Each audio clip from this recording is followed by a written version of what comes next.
And I am live. That is pretty cool. Today is 22nd of September 2025, Monday. Yesterday was a contest and was very stressful, but now it is gone and it was actually pretty fun. Yesterday's contest was pretty fun, really fun. It was extremely stressful yesterday. These are the things. So I was able to get the first one right. The contest began at 05. I submitted the first one at 13. That is like 8 minutes. Not like it is 8 minutes.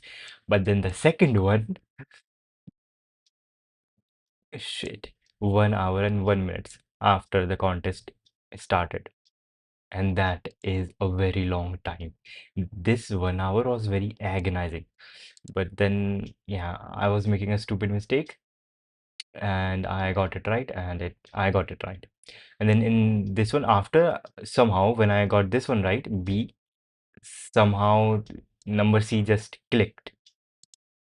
And then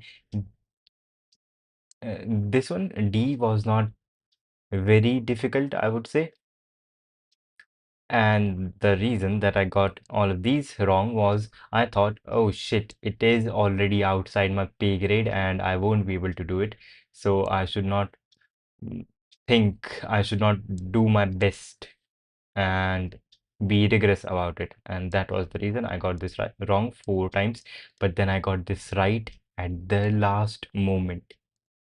Contest would have ended at 22:20, and I got this right in the last 6 minutes. So that was nice. And because of this last submission, I got a positive delta in yesterday's contest, which is pretty nice. Yo, hello. And somehow, yes, yesterday's contest, I got a positive delta. Rating changes. My rating change. Yep, plus 10. Yo, almost there, almost at 1400 specialist. And I would like to show you a extension, this carrot extension for code forces. This is pretty nice. You will see, okay, these things are not available, but using this extension, you can see during your contest what your predicted rating change would be. Like, this would be what your rating could be according to your submissions. And here is your delta, like thought of delta, and I don't know what this column is, but this is also something. And that is pretty nice. This extension is pretty cool. And also there is this extension, code forces analysts, where if you go, you see new things, this all of this.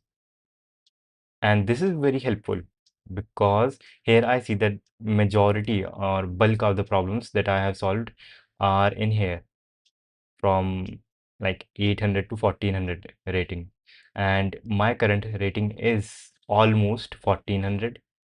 So this is just a reflection of what my rating is.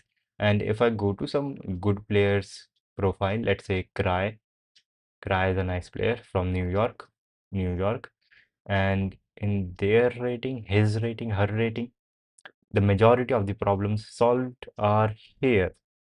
Hmm, which is nice. I guess 14, 1500, and his rating or her rating or their rating, I will use his rating is 2300. So this is unusual. This is kind of unusual, I would say, because his rating is 2300 and he has not, most of the problems that he has solved are not at 2300 rating. That is, I guess he might be a genius. I don't know. He might be a genius,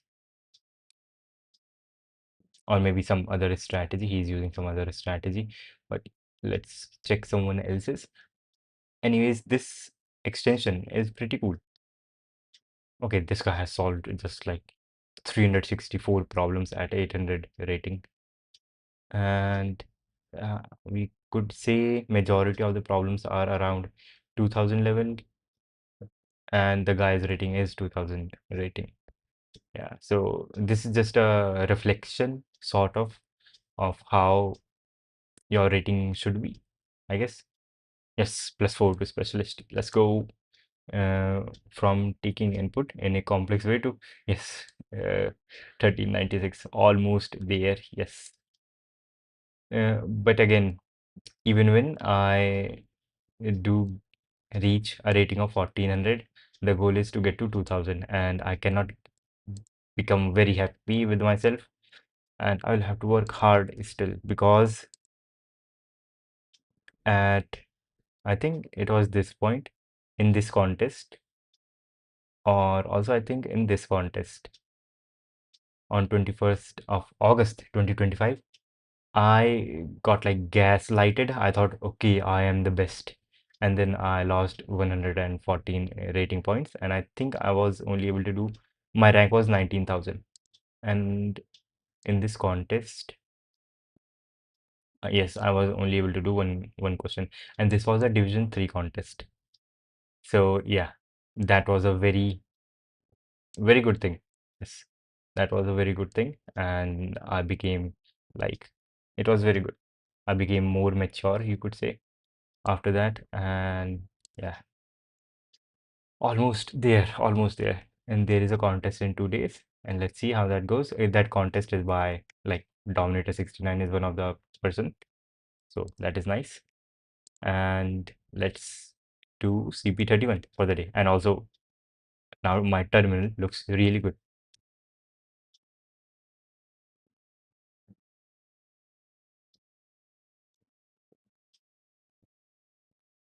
Let's make this 70.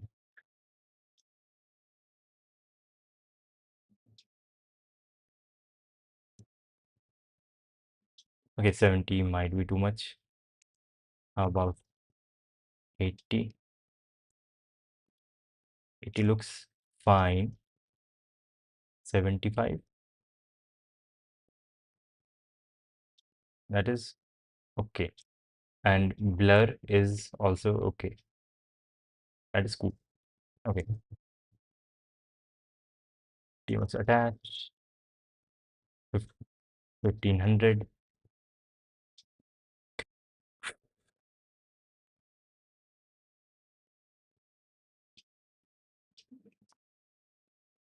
Okay. And the next question is this one, Eastern exhibition. Also, stopwatch. Eastern exhibition problem statement is very small, but question could be very difficult.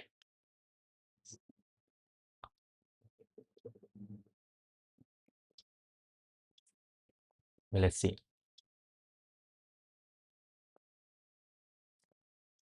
Yes, Vim is there.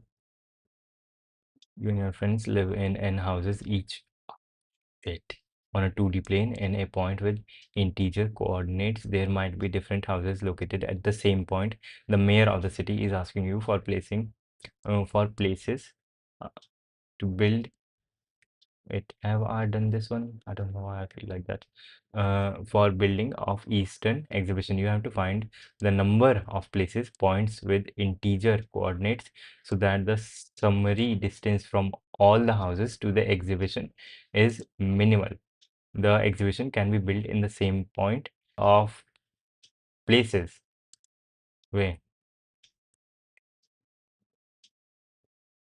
there might be different houses located at the same point. The mayor of the city is asking you for for places for the building of Eastern exhibition. You have to find the number of places, points with integer coordinates, number of places, or the place with the smallest distance, so that the summary distance from all the houses to the exhibition is minimal.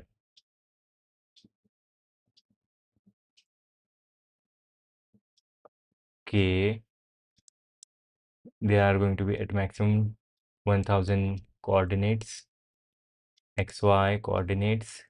Values are going to be positive integers, 10 power 9. It is guaranteed that the sum of all n does not exceed 10,000. For each output, output a single integer, the number of different positions for the exhibition. The exhibition can be built in the same place. What does this mean? The number of different positions for the exhibition. I can make an exhibition at location for each houses at the exact location for each house so that the distance is just zero. Okay, let's see. Here are the exam images for the example test cases. Blue dots stand for house, green possible positions for the exhibition. 0, 0, 0, 2, 0, 1, 2, 0, 0, 2, 0, 1, 2. Okay, I can build a house, build exhibition here, here, or here. Green possible positions for the exhibition. Okay, these are just coordinate points. Ah, okay, okay, okay, okay. Shit. Okay, okay, okay, okay. Now I get it. Whatever the minimum distance is, how many different locations could I place the house at to get that exact minimum distance? Okay.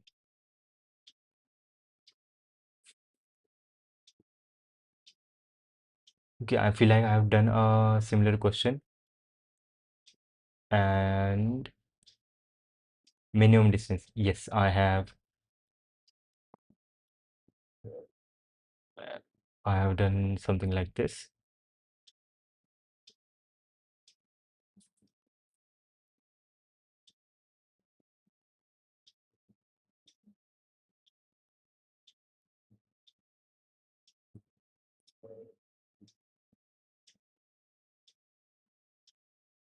Yes,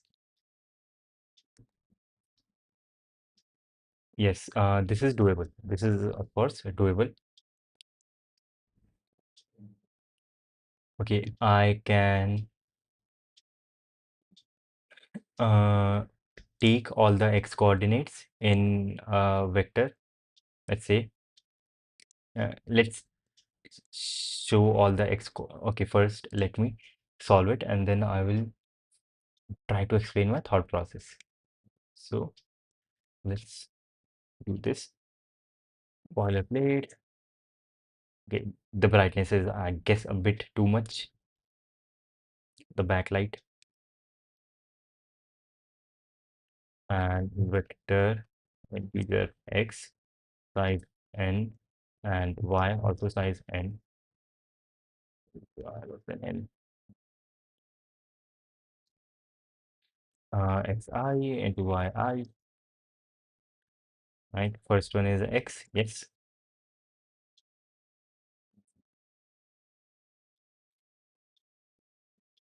Yes. Okay. Sort x dot begin and x dot end and sort y dot begin and y dot end and the middle point is the thing that matters.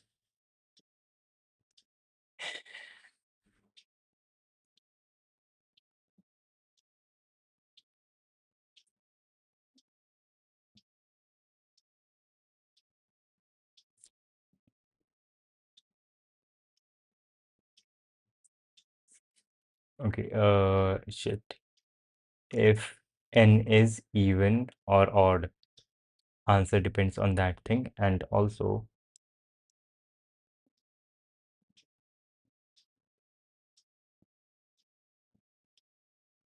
median. Yes, I need to find the median. Median is this thing right at the middle on a monotonously increasing function.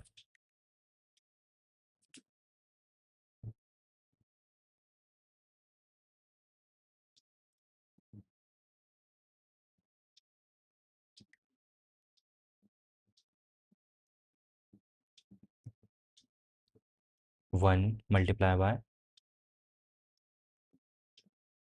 1. Yes.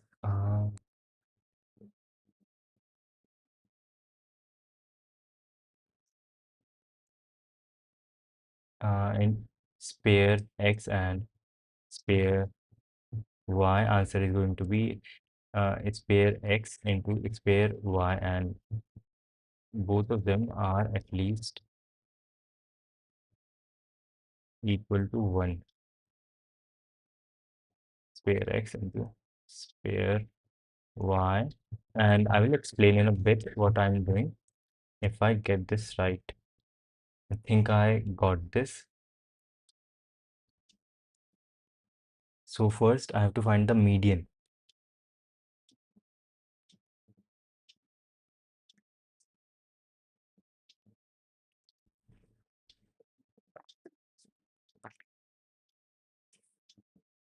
And it will depend on if n is even or n is odd. Here n was even and we had spares. If n not n odd, if n is not odd, if n is not odd, then then n is even, and if n is even, then the midpoint 2 by 1 and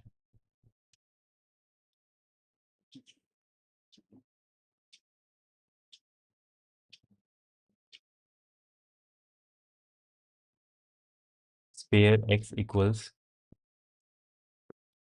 maximum of spare x, or x n by 2 minus x bracket n by 2 minus 1, 1, 1, 1, 1, 1.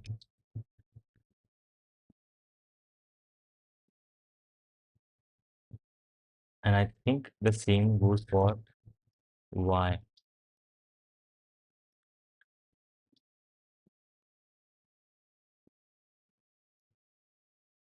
Is this correct? Okay, I am always saying 1. Here I should not say 1.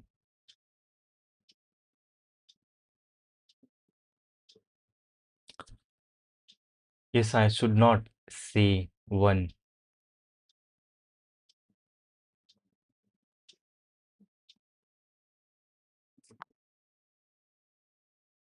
because here it is, this thing is inclusive.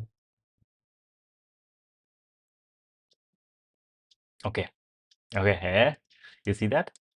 That is good. That is good. And I think this is going to work. Let me rewrite before submitting.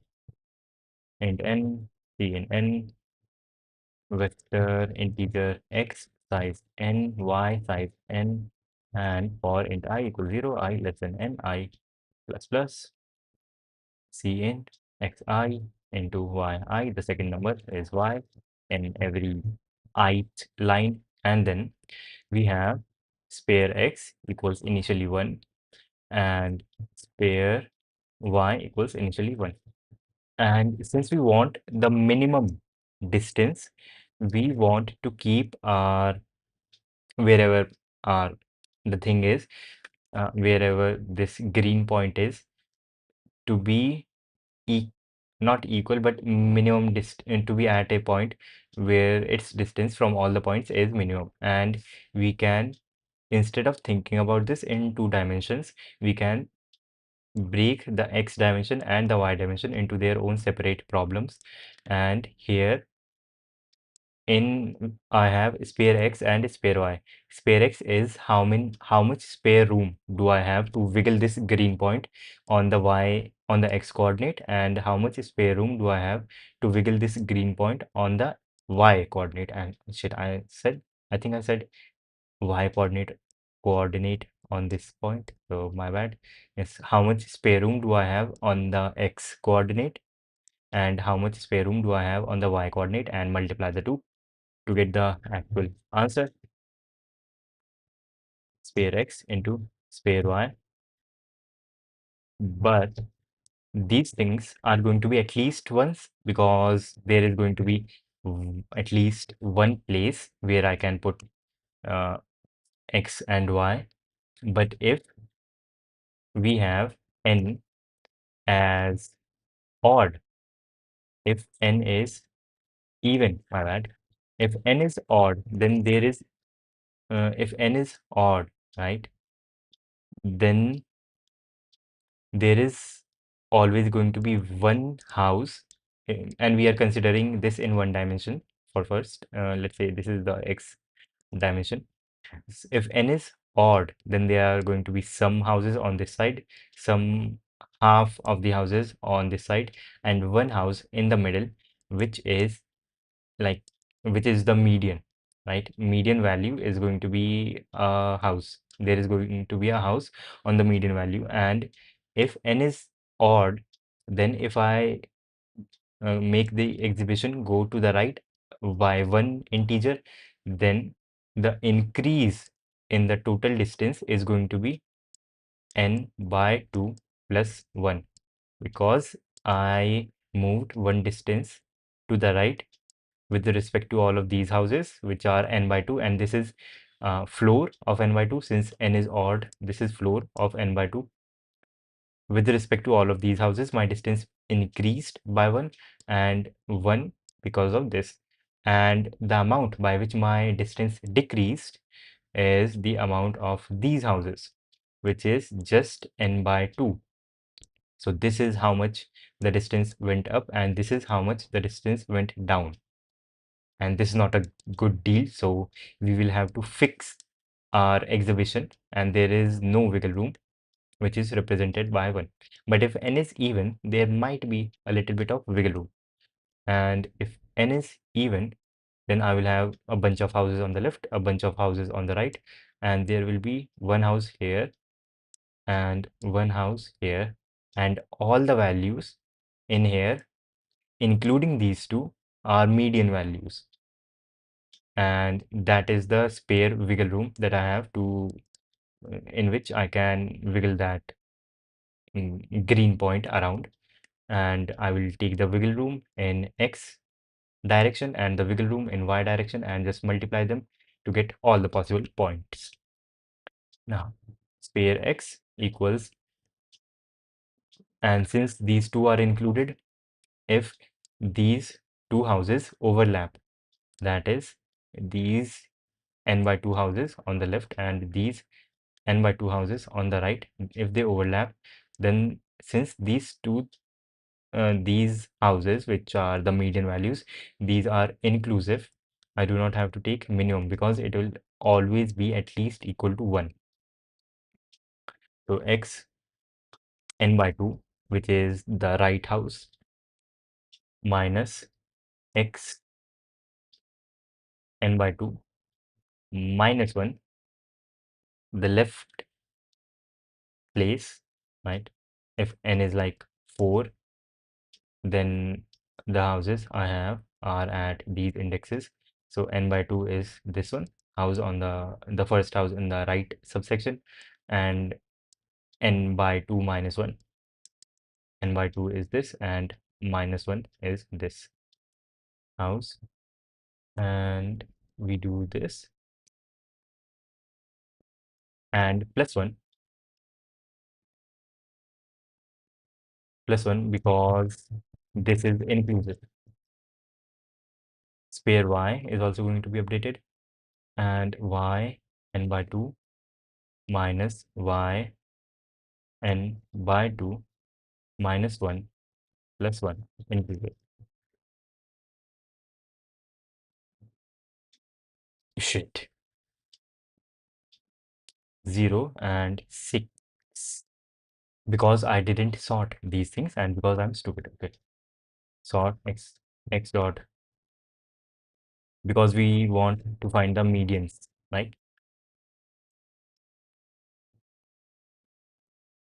That is why we have to sort y dot begin and y dot end. Yo, let's go. Submit.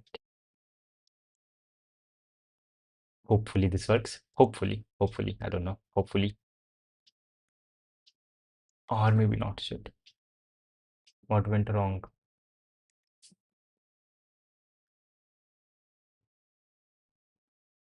I think this thing. Yeah, I need to make them long, and it would be life would be better.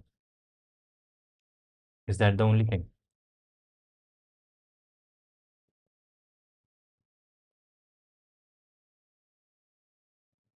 Yes, I think integer overflow is the error here. Shit, I could have avoided that stupid error because x and y values can be very big, 10 power 9 big, and that is big. Accepted. Ah, cool. I can stop the timer, I guess. 18 minutes. And yes, cool. Okay, and it was probably, yes, it was integer overflow when I was multiplying these two big numbers. And to be specific, yes, these could be very big. Yeah, cool. Okay, 18 minutes for this question. I would say it was, to be more accurate, faster than 18 minutes because I was also explaining, but still 18 minutes is good enough. And in this question, I was able to do it. You can do it. Keep pushing. Yes, I got this right. And I was able to do this one because I remember there was a contest in which problem A was something like this. Problem A or something, and then no, not problem A, B or C, something like that. And in that, I saw tourist Gendy Korotkovich, his submission, and it was amazing. Like the way that he did this, I saw this thing that whenever we are taking coordinates on a plane, we can use different vectors to take x and y values, and that was kind of eye-opening. And then I can sort these to find the median, to find the smallest distance. This is the thing. If I want to find the smallest distance, then take the median and take all the points on the left. And for example, if I had to find the smallest distance that possibly there could be for any point, like if I have a bunch of points in a plane like this, right? And then all of these are integer points. And, and then if I had to find a point to place which would have the smallest distance from all these points, then the thing we actually want is we can divide x and y. Let's say x is a vector which has all the x coordinates, this value, this value, and all of these values, and y has all the y coordinates, and these like can be handled independently. And then I need to find the median for this. Let's say mx is the median of all the x values and my is the median for all the y values. Then my answer would be summation from I0 to n minus 1 if there are these many points of absolute value of xi minus mx and plus I equal to 0, or I can take them in the same summation sign, plus absolute value of y I minus my, median of y values. This would be the minimum distance, and this does make sense if you think about that every xi point is half of the xi points are to the left of mx, and half of these xi points are to the right of mx, and same for y. And also, if we want to find the median, we will have to sort these x and y vectors and take the middle value. That would be the answer. And this is cool. This is cool. Now, what are going to be the tags? The tags are going to be, I think, greedy and geometry. I don't know, geometry. Shortest path. Binary search was not something I thought of, but yeah, sorting was there. So yes, if you know this thing, how to find the shortest path, then this question is easy. But if you don't, then this is hard, because discovering this for the first time is hard. But if you read about this and then remember this, it is good. So question B, Eastern exhibition. Okay, and this was division, second question in division 2. Is the problem really two-dimensional? Nope. How to solve? Yes, they are saying to make this one-dimensional. Yeah, at first, let's see that the problem is not two-dimensional. Yes, it is not. We can handle them separately. If we change the x coordinate, the sum of the distances y is not changed at all. Yes. So we just need to calculate the number of good points on a line without points having coordinates x and y and multiply the answers. Yes. And that is what I called spare x and spare y, the wiggle room. Now to calculate the answer on a line, we could use a known fact. Point with the smallest summary distance is between left and right median. Yes, left and right median. If n is even, if n is odd, then it is the exact middle point when n is sorted, when the vector is sorted. So now we only need to sort the array and find the elements on positions this and this, and these two are included, and return their difference plus 1 because these are inclusive. Okay, that is cool. We can move on to the next question, the 13th labor. Hello, are you using and code template for competitive programming? Yes. This is the one. Let me show you. Boilerplate competitive programming. This is my boilerplate. It has just this, taking test cases and then solve using namespace and a signature right here. And I think the backlight is too much, a bit too much for me.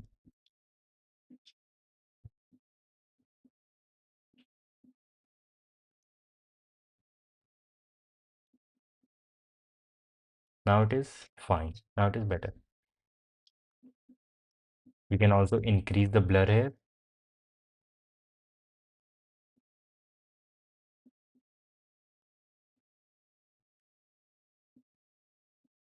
It is more blurry now.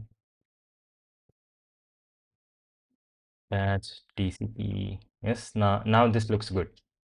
The backlight is better. And now, yeah, this is the boilerplate that I use. And cool. Can you paste it in the comment section? Okay, if you want the boilerplate, it is here on GitHub. GitHub nvim-rc, my whole in new vim config. Shit, I do not want GitHub in black mode, in dark mode.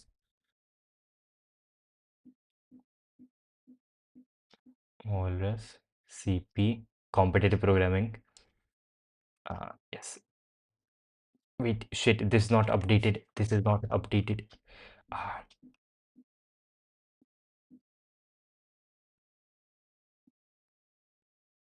let me push the latest nvim-rc that I have.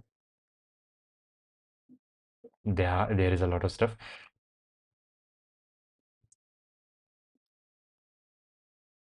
Made changes, of course. Git push origin main and cool. Now this will be updated. This is updated. And here is the whole thing. Dude, I am not your regular viewer, but today YouTube suggested me this live stream. I visited your channel and found my ultimate playlist to learn damn competitive program. Keep it up. Yes. Okay. Yes. There is the salute emoji. Thank you. Thanks, bro. Yep. You're welcome. Here is the whole boilerplate, and that is nice. Okay. And now this one, 13th labor of Heracles. Heracles. Shit. Hercules should have been son of Zeus and a mortal woman. Okay, Zeus made a son with a mortal woman, Alcmene, known for his extraordinary strength and famous 12 labors. He is also known by his Roman name, Hercules. Okay, Hercules was son of Zeus with a mortal woman. That makes sense. That makes sense. And is the central figure of Greek mythology, Greek tragedy, celebrated as the greatest of Greek heroes. Despite of his divine patronage, he was a demigod who achieved immortality after completing his trials and serving his vengeful aunt, Hera, who persecuted him throughout his life. Okay, so shit, I did not know about this thing about Hercules. He was a mortal man, son of Zeus. Okay, cool. I mean, look at this statue. This looks human. This looks very much human. You can see the fat and the things. Shit. And this is just a stone. This is a stone. Shit. The art, the craftsmanship is amazing. And this is the 13th labor, and he's famous for his 12 labors. So this is, I suppose, going to be hard.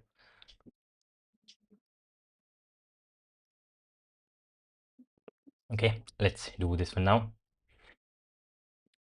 Stopwatch. You are probably, yes. We just heard about the 12 labors of Heracles. But do you have any idea about the 13th? No, it is commonly assumed it took him a dozen years to complete the 12 feats. A dozen, 12. So on average, a year to accomplish one task sounds like Harry Potter. As time flows faster these days, you must have minutes rather than months to solve this task. But will you that is unrelated to the question. In this problem, you are given a tree with n weighted vertices. A tree is connected n minus 1 edges. Let us define its k coloring. Okay, I don't know about graphs. Let us define its k coloring as an assignment of k colors to the edges so that each edge has exactly one color assigned to it. Okay, k colors to the edges. Kth coloring means there are k colors to the edges so that each edge has exactly one color assigned to it. Note that you don't have to use all k colors. Okay, a subset of those k colors. A subgraph of color x consists of those edges from the original tree which are assigned to color x, and only those vertices that are adjacent to at least one edge, one such edge. Okay, so there are no vertices of degree 0 in so there are no vertices of degree 0 in such a subgraph. Yes, because there is at least one edge that has a color of color x, and only the vertices which have at least one x colored edge is included in the subgraph. The value of a connected component is the sum of the weights of its vertices. Let us define the value of a subgraph as maximum of values of its connected components. Okay, that is the value maximum. The value of a connected component. The value of a connected component is the sum of the weights of its vertices. Let us define the value of a subgraph as a maximum of its connected components. Okay, since a subgraph is not going to have all of the edges, then it means that some of the edges will be removed and as a consequence, we will have different components in our graph. Like this is a component, and this whole thing is a subgraph, and in this subgraph we have this component and this component. This component has some value which is the sum of this edge, the weight of this edge, and this component has a value which is the sum of the weights of these two edges. And the value of this subgraph, right, we are calling it value. The value of a subgraph is the maximum of the sum of weights of either this component or either this component. Okay, we will assume that the value of an empty subgraph equals 0. Okay, empty subgraph would be for a color which has no edge, because we do not have to use all the edges, all the colors. There is also a value of a k coloring which equals the sum of the values of subgraph.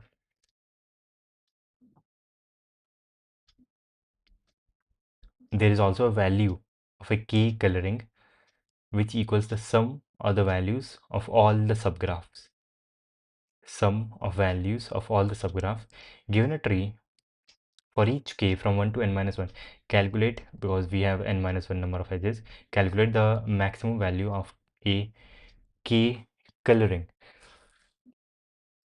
There is also a value of a k coloring. Okay, for every k coloring there is a value which equals the sum of the values of subgraphs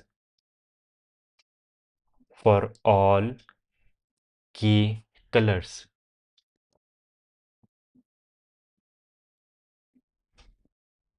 Okay, okay, okay.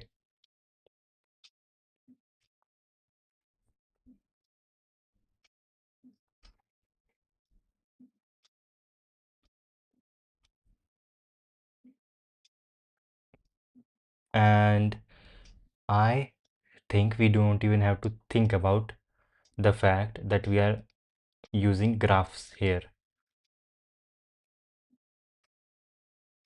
We can just look at this like uh, and say, wait, do we have to color all of the edges?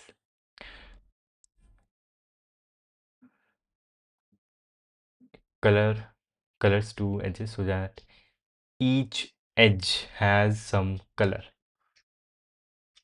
Okay, we have to give a color to each of the edge. Okay, so can we have a way of saying when k equals some number I between 1 and n minus 1 and inclusive 1 and n minus 1 are included, can we make the coloring such that we always the sum that we are getting is equal to the maximum is equal to the sum of the greatest weights of the edges. For example, if I have a vector, let's say, and in this this is sorted, so in ascending order, there is a very small value here and a very big value here, small value. And if I equals, let's say, 3, can I make the coloring in such a way so that when I equals 3, the value of this kth coloring equals this value? Shit, no, it is.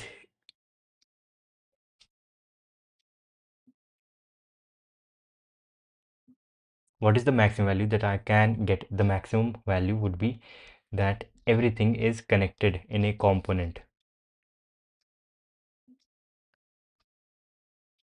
It can I not get the same value every time?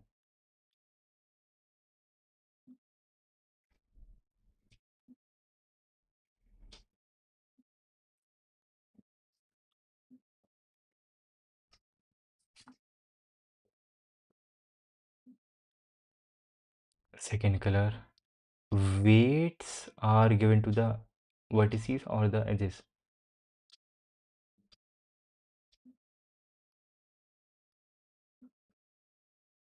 Okay, vertices are weighted, not edges. Ah, that makes sense.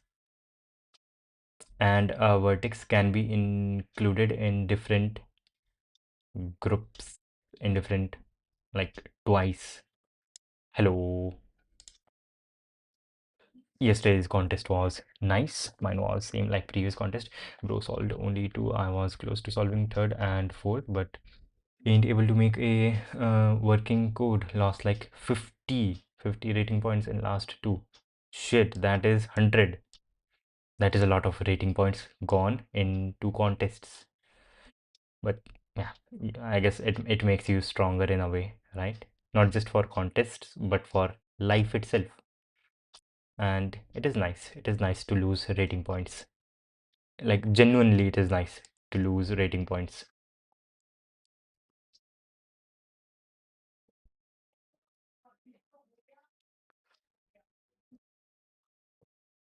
Okay, let me turn on the fan for a minute.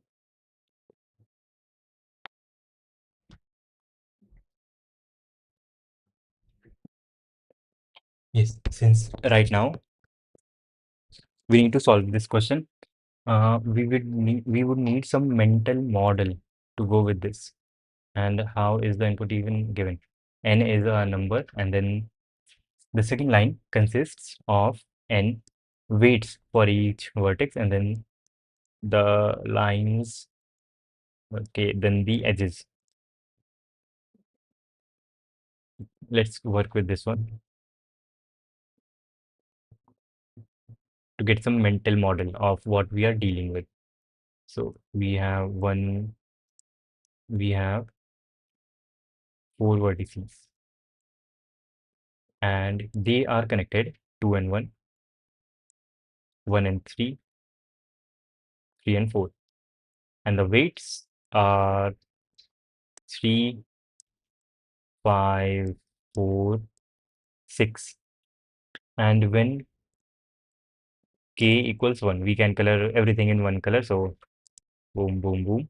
And the answer for k equals 1 answer would be 3 plus 5, uh, 10, 18. I think that is right. And then for k equals 2, we would like to have this edge twice. This is the maximum edge. And we cannot have this twice because this has only one edge.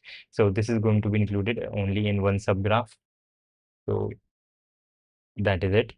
But this is the second greatest weight that we have for a vertex. So we would like to have this twice. And therefore, we would like to change the color of this one to some like second color. And we can color all of these into one color.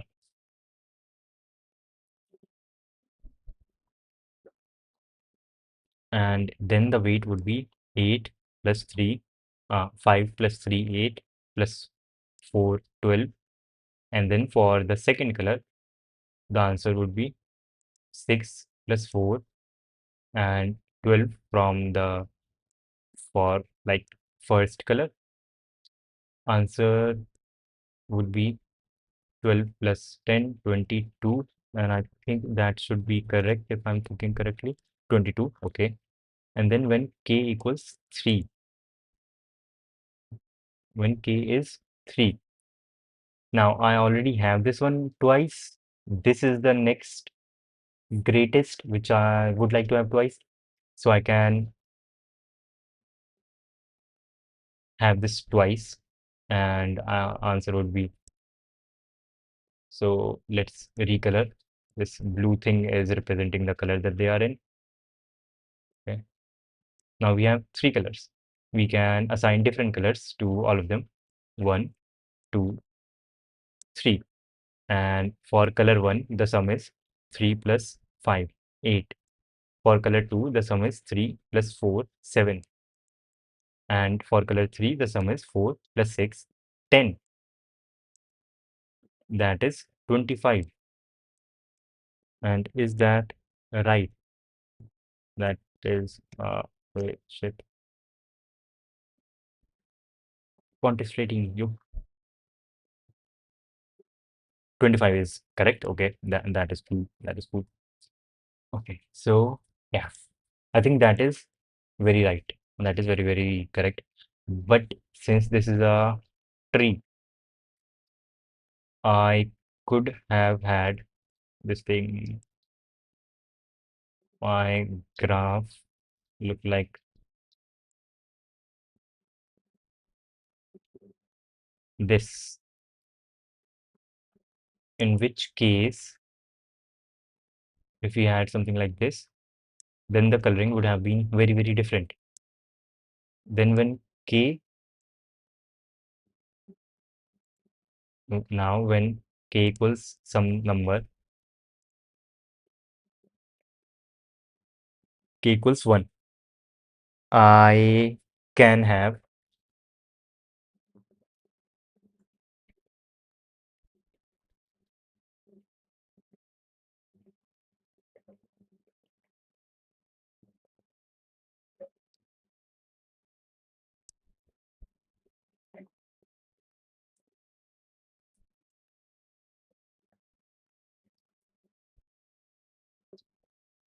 let's go to a bigger graph now. This one has 6 things, 2, 4. Okay, let's go with this one.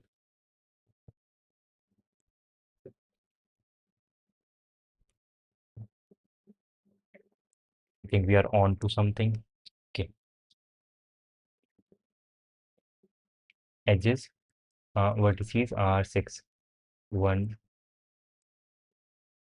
2, 3, 4, 6. And the connections are 2 to 1. Then 1 is connected to every other graph, every other vertex. Okay, and the weights are 20, 13, 17, 13, 11, 13, 13, and then 11. Okay, when k equals 1,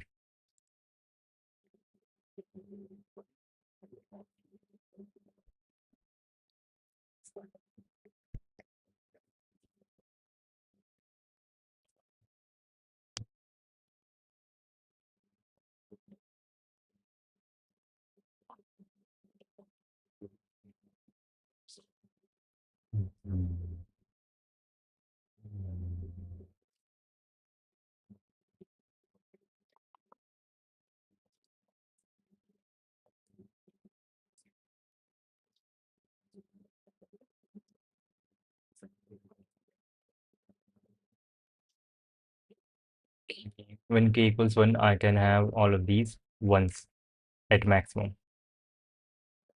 That would be my answer. When k equals 2, I can, now since I have two colors, I can color one of these edges into different colors, and I will get this value 20 twice in my final answer.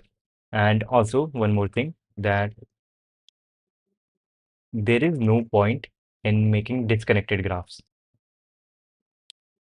because here it is said that let us define the value of a subgraph as the maximum of values of its connected components. And if we like, if we color in such a way that we have more than one components, that is not very optimal, because either we go with the values of this component or with the values of this component, and in either case we are not getting the values for the other one. So it would be much preferred if we only have one component.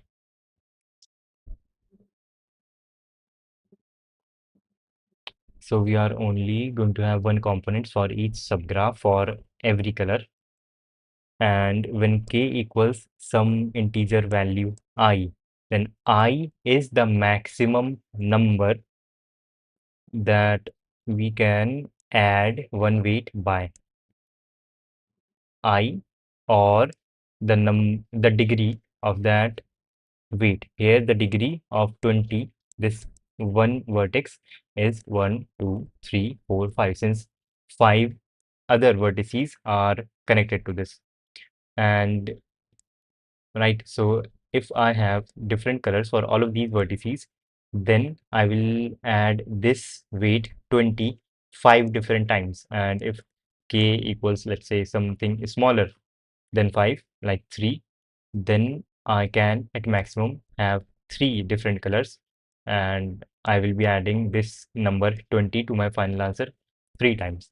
But the problem that I'm thinking about is if I have multiple weights which have multiple degrees. For example, if in a graph like this, I have one vertex with, like, let's say, maximum weight, and one vertex with one less than the maximum weight, the second maximum weight, and these two are connected to a bunch of different things. Let's say this one has a degree of 6, and this is a degree of 6, and this one has a degree of 7. What is this? 7. And we have k equals 5. Since this one has a degree of 6, I can make 5 of its vertex have different colors, and I will have this value 5 times. 5 and this is 5.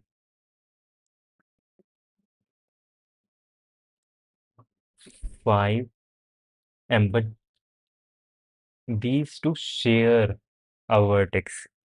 So is that a concern? And I'm thinking about, I can store this like this. How much degree does a certain weight have, right? Like if I have a vector of all the weights, or a map would be nice. Map would be nice. If I have a map where weight 1 has a degree some x 1 degree, and weight 2 has some x 2 degree, weight 3 has some x 3 degree, and weight 4 has some x 4 degree.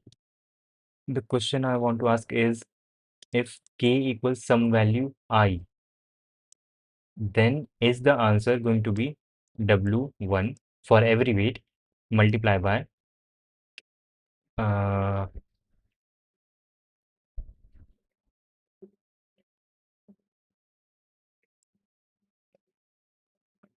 minimum of k or xi? Is this always going to be possible? If this is always going to be possible, then this is going to be the answer. This is going to be the answer. And shit, since n can be very big and k is shit, I think this is always possible, and hmm, this should be possible because this is a tree. The individual colors don't matter, and I think this is possible. Let's see if this is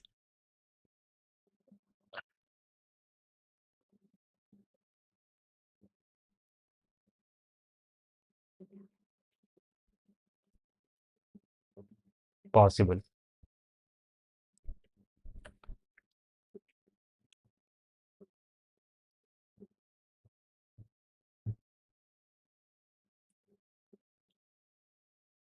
And if it is possible, then we will have to like optimize this, because right now if we iterate through all the keys, k values are going to go from 1 till n minus 1, and we do not want to go through all the weights in this thing.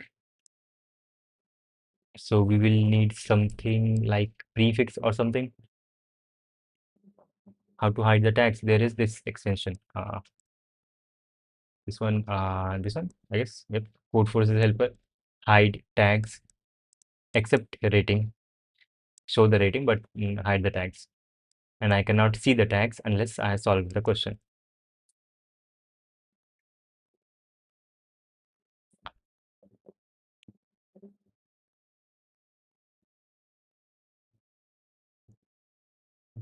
and C and N and weights. Okay. We will have a vector of pair where the first value in the pair is going to be the weight and the second value is going to be the degree. Okay, let's call it graph, and there are going to be n plus 1 things in the graph or n things. That is fine. Let's first fill the weights.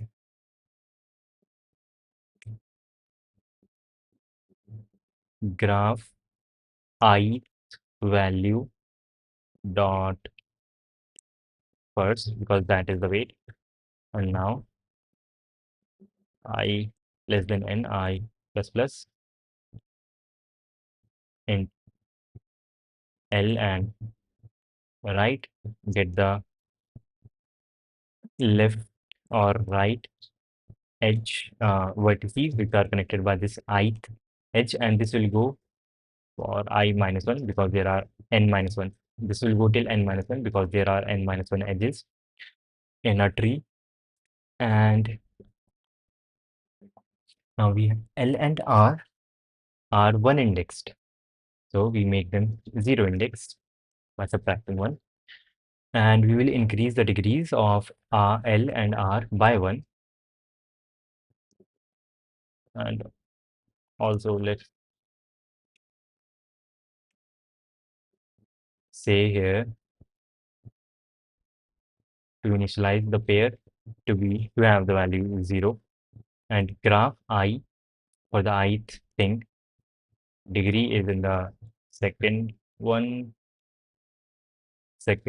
element in the pair, and yep, do this for the left and the right vertex which are connected by this ith edge. Now first we are going to write the less optimal answer 1 to less than n, which is n minus 1, and k plus plus. And for each k we will go through long answer equals 0, and for int I equals 0 I less than, or we can do auto weight and degree in graph, and answer plus equals weight multiplied by of minimum of either k or degree. And for each value of k, output this answer, and we output them on the same line. That is cool. Answer either a space or a like new line depending on k equals n minus 1. I think I should get at least a right answer. AC or maybe WC. Shit. Okay, why did I say 22 here? 28 is correct. That is, everything else is correct. 25. Why did I say 25? Should have been 22. We did calculate it to be equal to 22 here. 22. And this is not the right thing. The right one is this. When k equals 2,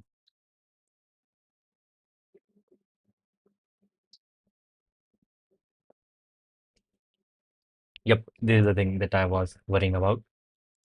That since I only have two colors,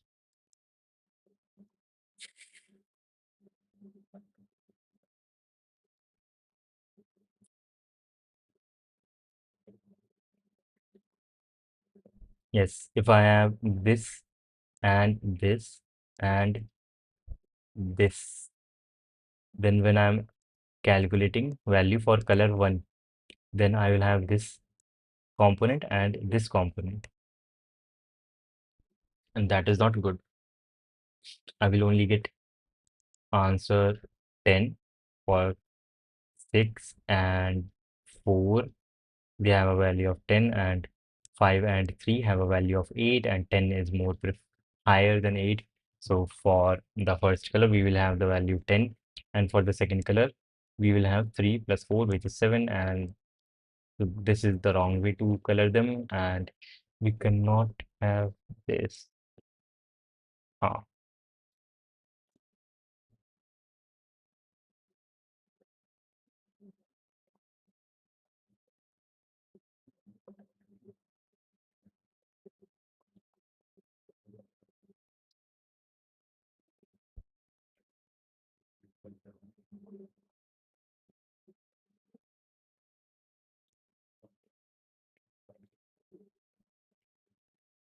I think the mental model has to change.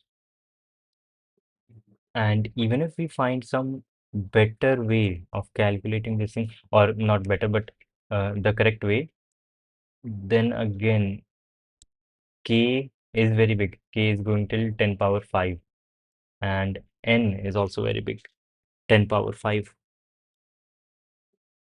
So we need some n log n algorithm. But since we are going to go through every k, we should be able to calculate the answer for every kth value in log n time, or maybe in constant time. That would be also good.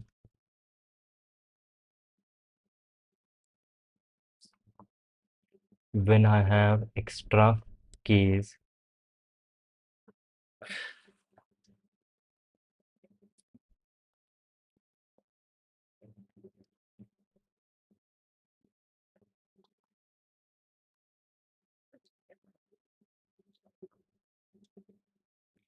here we cannot get 3 twice. Yes, here we cannot get 3 twice because there are not enough colors. Mhm. So we will prefer to have 4 twice. Uh, yo,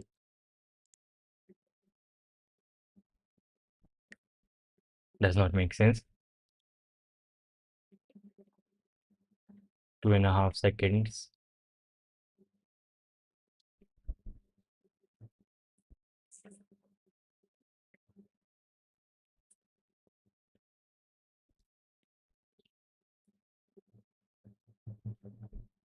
We would we would prefer to have 4 twice, like 4 added to our answer twice, but we cannot have 3 twice. We have a preference for 4, and how is 3 even a candidate which we can consider? Because 3 has a higher degree higher than 1, and that is good. And I think all of these edges, which are like the leaves, we can always add them as they are.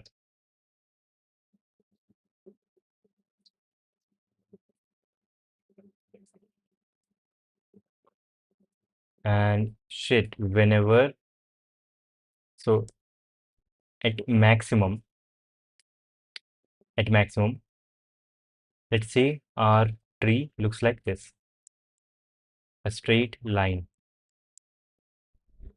right? This is also a tree because every edge is connected, and for n vertices, every vertex is connected, and for every vertex, and for n vertex, there are n minus 1 edges.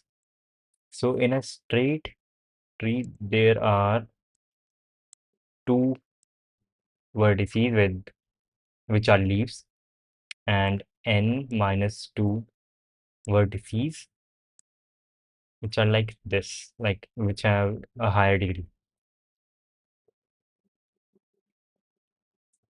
And let's say k equals 2. I can only color them in 2 ways.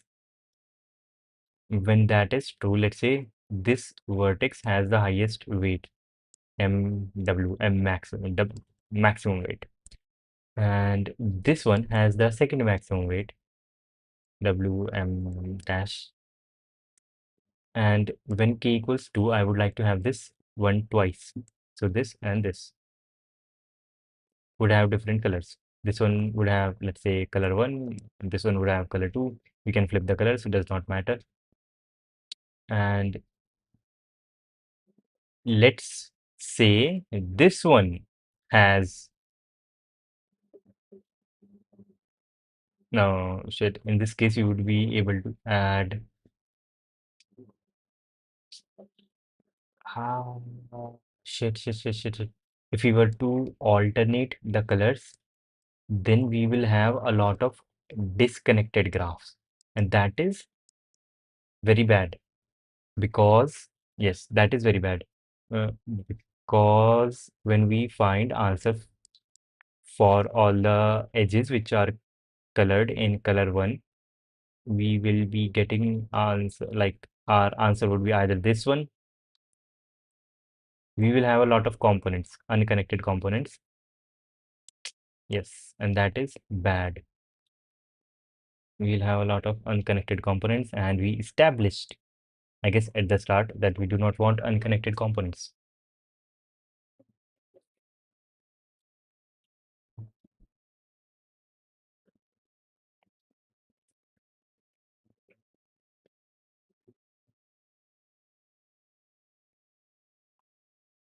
Yeah. What was for this one? Okay, shit. Shit. Number of leaves. I can always, let's say we start with one color. We start with one color, right? Every edge is colored in a single color. Okay, when k equals 1. And the answer would be the sum of all of these edges, right? Let's say W1 plus W2 plus dot dot dot till Wn. Answer would be this. And when k equals 2, there are only two edges, in this case, this one and this one, whose value I can change and it would have no effect on the answer.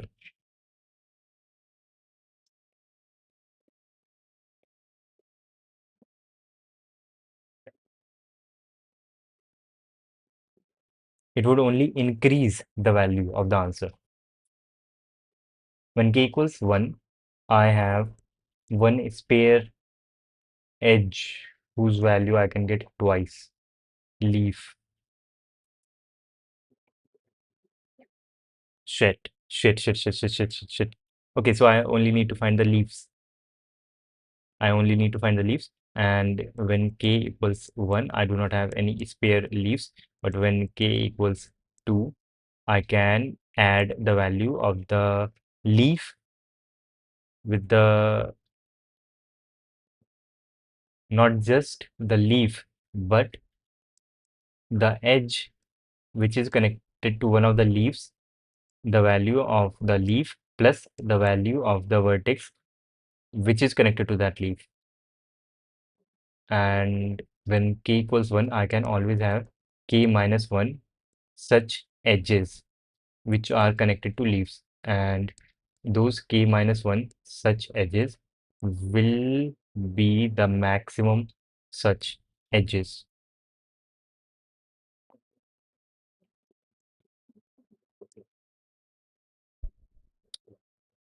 Yes, yes, I think that is right. Our answer was wrong for the first one and also the last one, right? For this one. Let's see if this algorithm is going to work here. Here we have three edges only, right? Four edges. One, two, three, and four. One, two connected, and two and three. Shit, two and three are connected, and four and one are connected. Okay, and if we like untangle this thing, or if we uh, see all the leaves, this is a leaf and this is a leaf. And if we store the values that we will get, if we color this edge differently and this edge differently, for this edge, first of all, also let me write the values. The value for 1 is 10, value for 2, everything else is 6, 6, 6. That is the devil.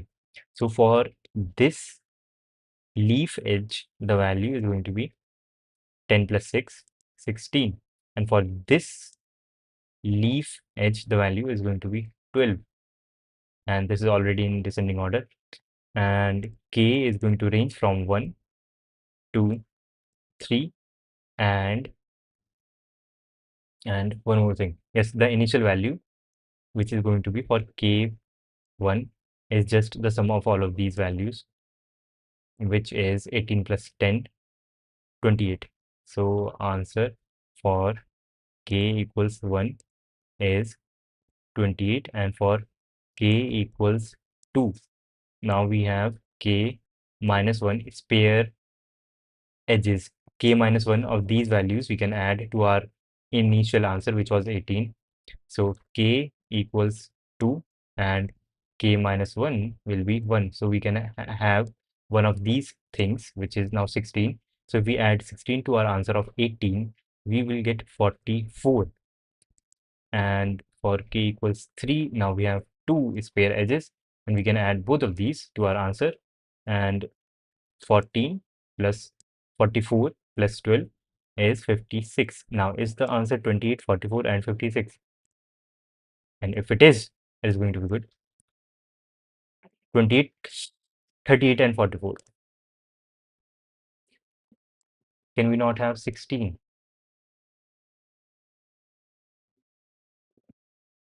Did I mess up somewhere? 1 and 2 are connected. 1 and 4 are connected.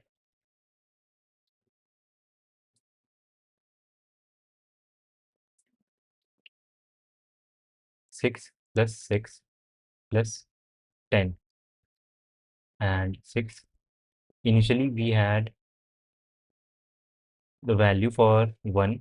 So initially we had W1 plus W2. I think the theory is correct, but the implementation was a bit off. So initially we had this weight of 1 plus 2 plus 3 plus 4. Then we had k equals 2, and we had one spare edge. And the edge that we would like to have is this one. And yes, my bad, my bad, my bad. Instead of 16, we should have here 10, which would be the value of this vertex, which is connected to this edge, because this edge, this leaf vertex is not going to be added twice, but this one is going to be added twice. So these values were wrong, and these should be shifted to 10 and 6, because 2 is 6. And when k equals 2, we will add and 10 to our answer, and we will have, initially our answer was 28, then we added 10 for k equals 1. This was the answer. For k equals 2, we added 10 to 28. We got 38, and then we for k equals 3, we added 6 and 10 to our initial answer and got 44, which is correct. 10, 28, 38, 44. I think that is okay. Okay, okay. Now, shit, I think now the algorithm is correct. Spot on. Yesterday was fine. I haven't done the essay. Is it must? Yeah, it would be helpful. It would be very helpful. I solving more problem is the only solution. Yes. Yo, how are you? Yesterday's contest was pretty amazing. I got a positive delta somehow. And but yes, it was also very anxious. I was very anxious during the contest because it did the first question in 9 minutes, but then to do the second question it took me 1 hour. But then I somehow was able to do the second question, the third, and the fourth question. And the fourth question I submitted just 6 minutes before the end of the contest. And that is how I got a positive delta yesterday, and it is pretty good. And I am almost at expert level. I don't know, is it expert or specialist? 13 for 96. Almost there. Almost there. I think I got the theory for this question. 13th labor of Heracles. Almost right. How are you? Yes, I am amazing. Second was bad. Yes, second was bad. Yes, almost there. Almost. Okay, it is specialist, not expert. Yes, I am amazing. And what were the new things? Like, it must have been pretty amazing. And the time that you are up pretty early. Is it 2:30 there? Yes, you should. It is CM, Code Masters. Code CM. I am CM. Can you are candidate master? Shit. Okay. That is pretty cool. Shit. Candidate master, international master, candidate master. Uh, okay. Yes, you should also give contests. It is like very chaotic and also very good. It is very like very real and full of feelings, emotions during the contest. And those 2 to 3 hours are shit. Okay, you will get there. You will get there. 2:33. Okay, I would suggest that you also give contests, and because contests are like very real. They are full of emotions and things. Yes, they are very entertaining and very fun and very frustrating. Everything is crazy about contests, and they are like small versions of life itself. So yes, okay. So this is the thing that I'm going to implement, and this second vector is what I want, for which I need to figure out what are the leaves, for which first I have to store their degrees and weights for all the edges, and not just the degrees.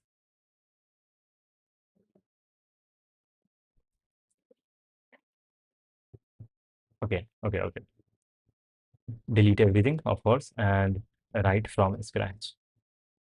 And N, CNN, and CNN, vector, int, let's use long, size n for int I equals into 0, I less than n, I plus plus, Cn, weight I. We have all the weights, and now let's just use a matrix for the graph. N, since we have n edges, we will use zero indexing, vector, and initially everything 0 for int I equals 0, I less than n minus 1, I plus plus, because there are n minus 1 edges,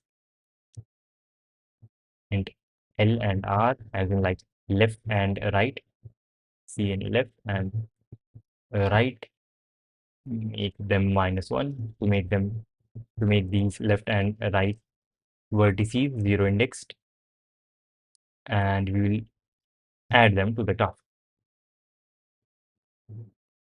Graph L dot pushback. Yes, I would like to know that. Pushback R and graph R dot pushback L.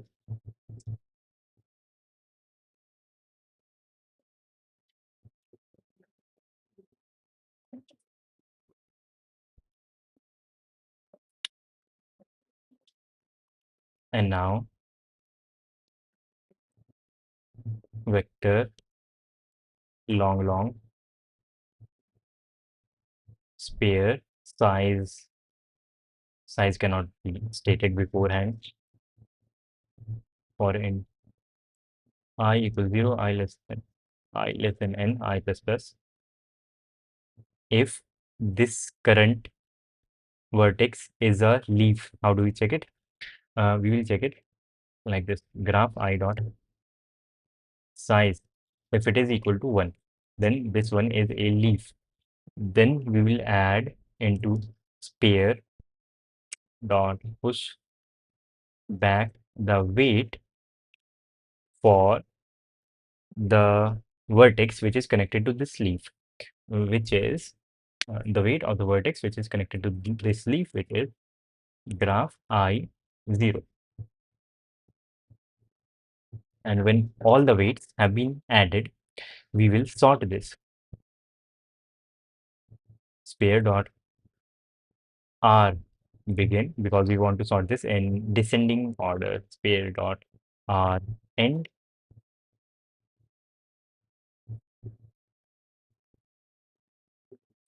and yes, long answer equals 0, and answer equals accumulate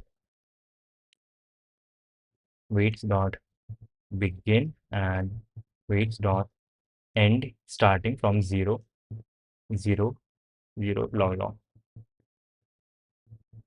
Now we have the initial answers, and for int I, for int k equals 1, k less than n, and k plus plus,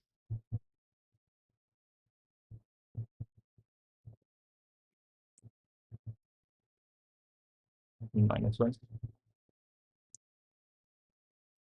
See out answer space or a new line depending on k equals n minus 1, and then add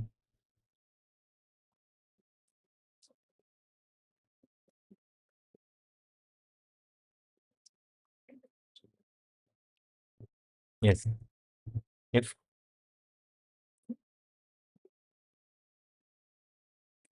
k smaller than spare dot size, only then can I increase the answer. Plus equals spare k minus 1.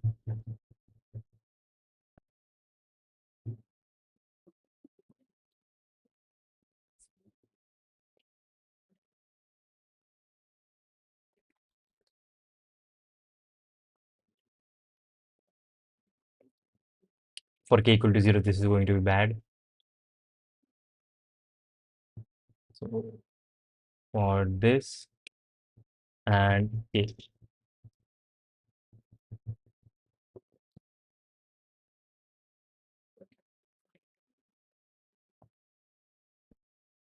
cool. Yes.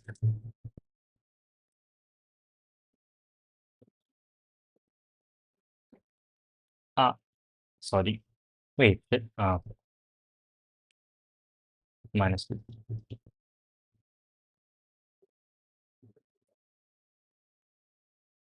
18, 18, 22, 18, 107, 128.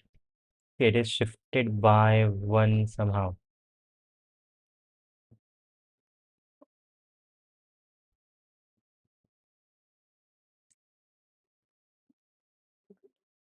Okay, because I'm looking for the next one. I am looking for the next one. I am looking for the next one.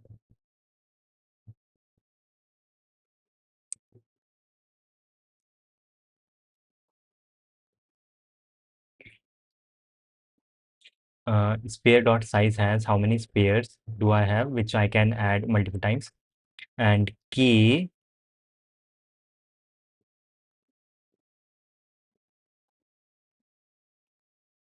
plus 1 is how many extras I can have. So if k plus 1.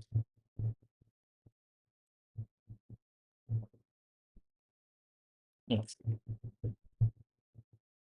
Or here I can say minus 1. Hmm. Hmm.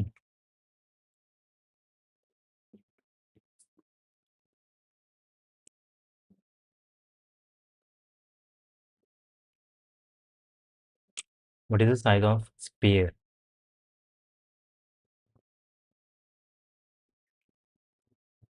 Graph I, if this current one is a leaf, then spare dot pushback wait for the thing that is connected to this leaf.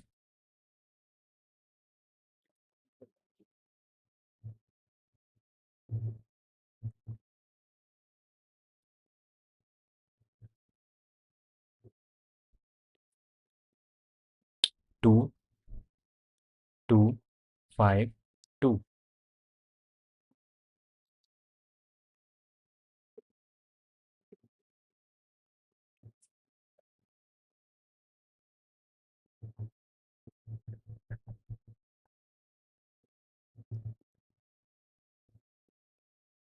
Okay, that is working.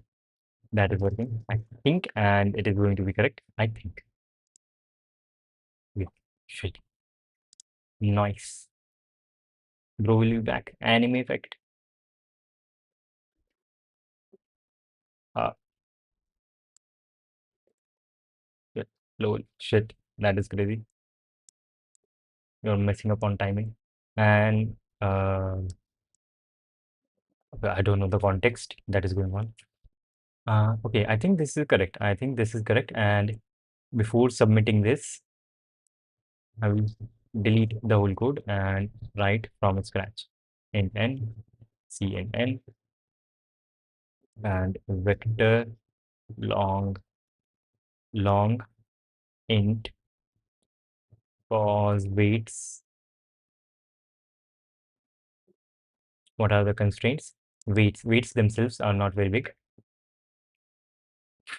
Integer weight size n. Now for int I equals or int reference x n weight cn x. I got all the weights. Then vector int and graph n vertices in total, and vector int for int I equals 0, I less than n, I plus plus,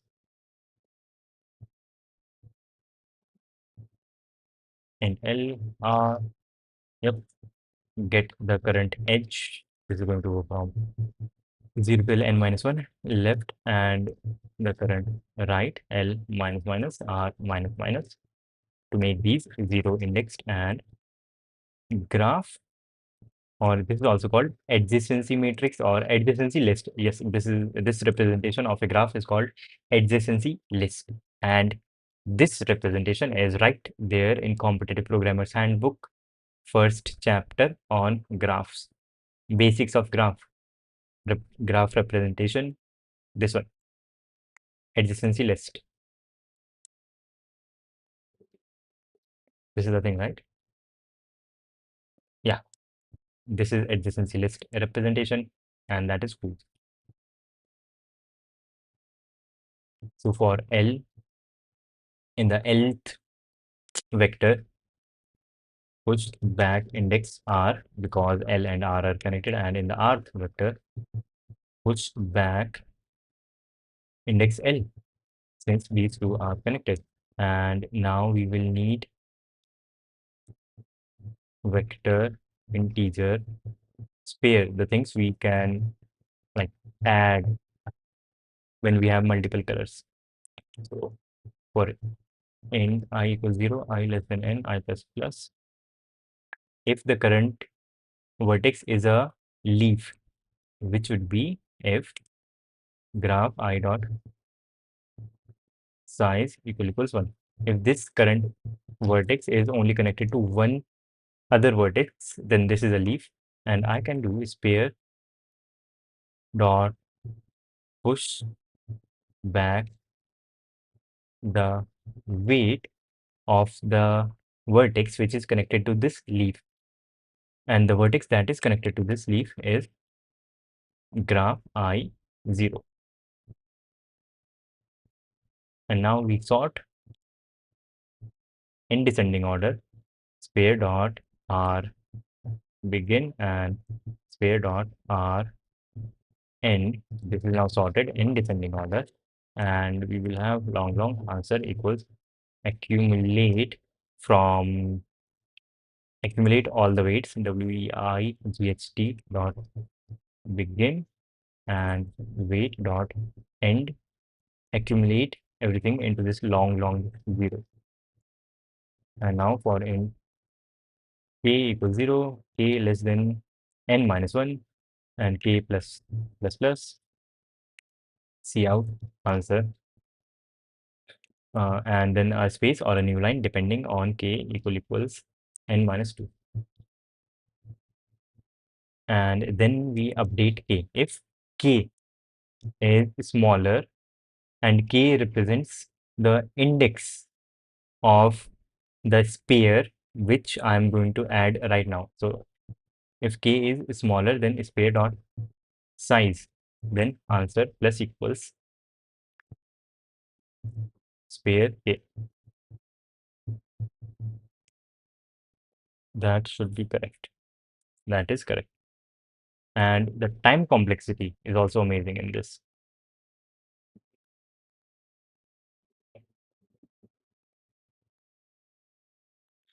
Let's see if this works. Yo, bro's back.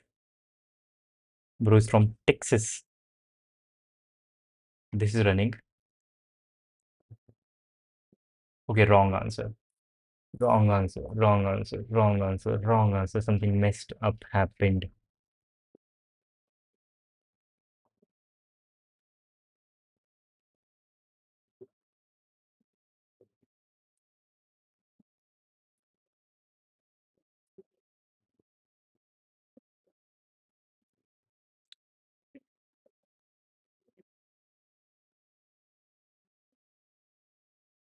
Something messed up happened.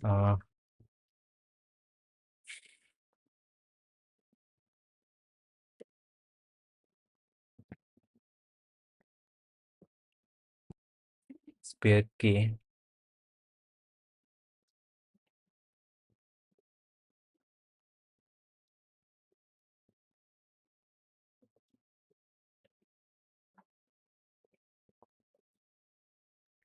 In my head, this is working very fine. We can look at the solution. We can look at what went wrong. Expected 9.5, found 9.1. Shit.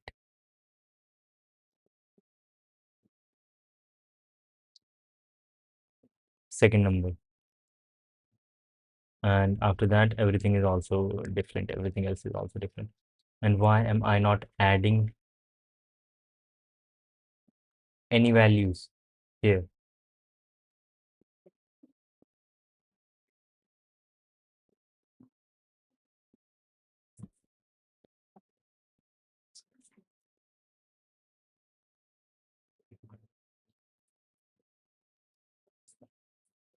I'm not adding any values here, which is not good. Like, really.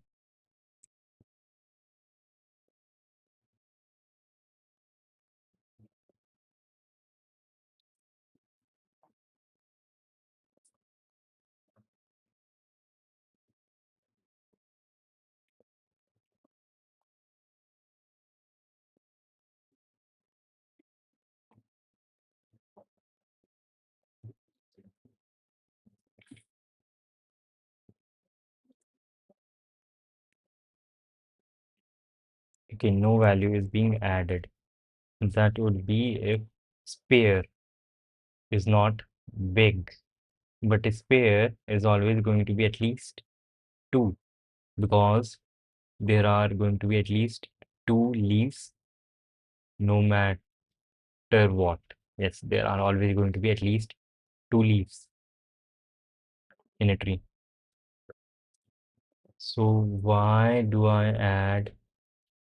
Yes, I do add to the answer twice, but then there are other ways to increment the answer to have a better value.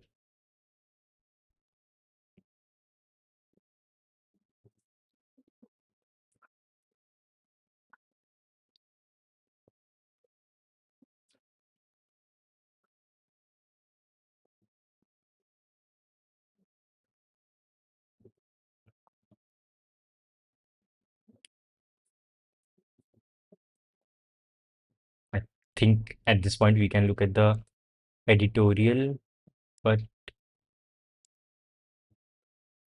think I might be missing something obvious. Graph 0 size equal 1. Graph I dot size. If the current vertex the ith vertex. If it is a leaf, then we push into sphere the weight to which this is connected. No, sit, not just that.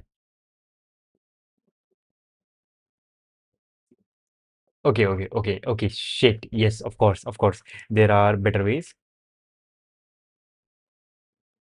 There are better ways. Yes, shit. There are more flexible ways. Yes. Ah, shit. Okay. If our tree is like linear like this, and we have k equals 1, then every edge has the same color, and we will add the weights for each of these vertex once. But if k equals 2, I can select these vertices to have some color and these vertices to have some color to get the value of this node twice. If this is the maximum, this node has the maximum weight, and if k equals 3, I can divide this into like different segments like this,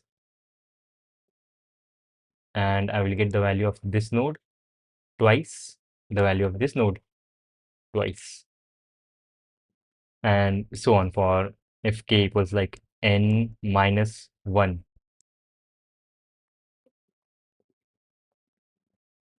Then I will be getting the value for this node twice, for this node twice, this node twice, this node twice. Every node, for every node, I'll be getting the value twice. And yes. Shit, how did I miss that? That is kind of bad. Okay, okay. But this is easy to spot in a structure like this. But if the tree looks something like this, a bit more complicated.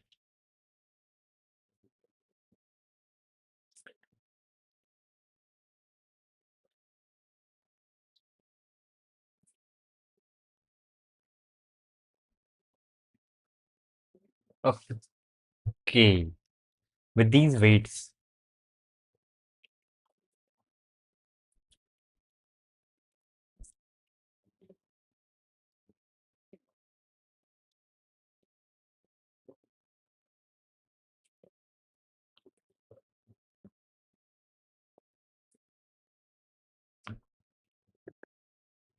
okay, now I get it.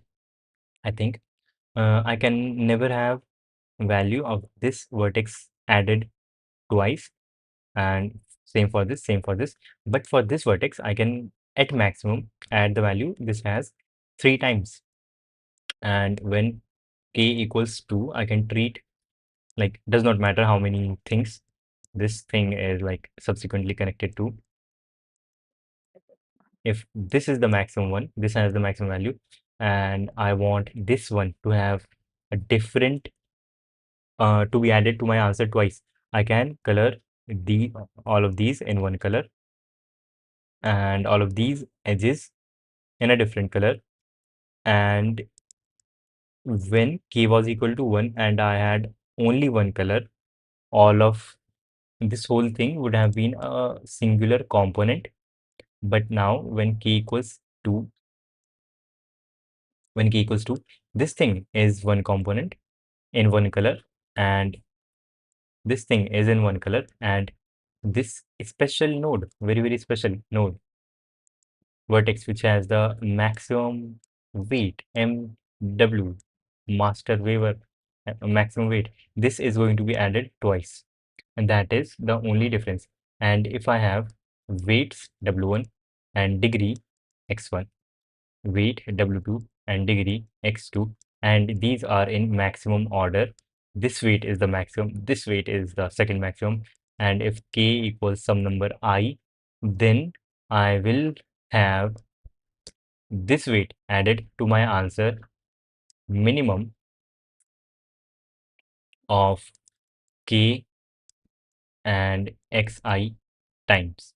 And if I have some spare k left, that is, if k minus xi, out of these k, I changed the color of these x1 edges to some other color, like all of these are of different color, and I still have some colors left, then I will use those colors to color some of these x2 edges to some different color to get this weight multiple times. And that is nice. That is very nice. That is very nice. And since this is a tree, the vertex which has weight 1 and the vertex which has weight 2 is only going to have one color in common. And if they were to have two colors in common, and let's say I used K to color these vertices for W1 of different colors, then this would also by default help me in W2. Yes,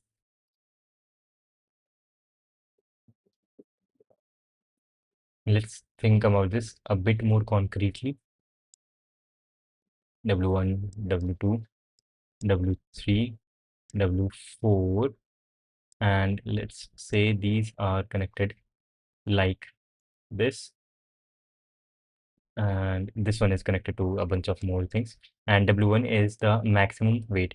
And when K equals 2, I can color this whole thing in one color and this whole thing in another color. And internally, when K now equals 2, I can color this thing. Yes, now I can color this thing, all of these edges into one color and all of these edges into one color and get W1 twice.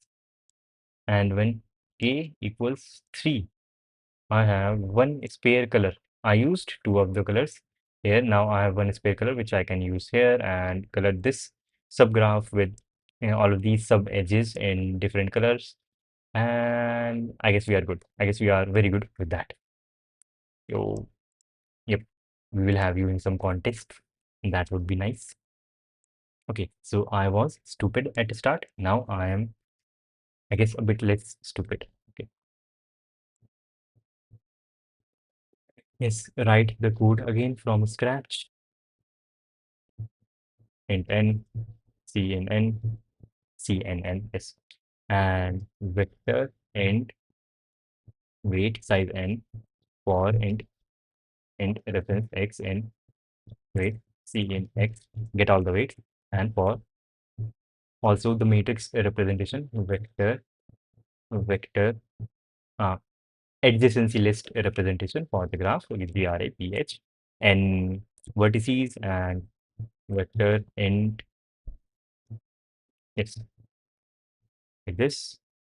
And then we will have int L and R for int I equals 0, I less than n, I plus plus, L, R, get L and R, make them 0 indexed, and add them to the graph L dot push back R, and graph, graph, graph R dot push back L. That is nice. And we can say, now we need this data structure.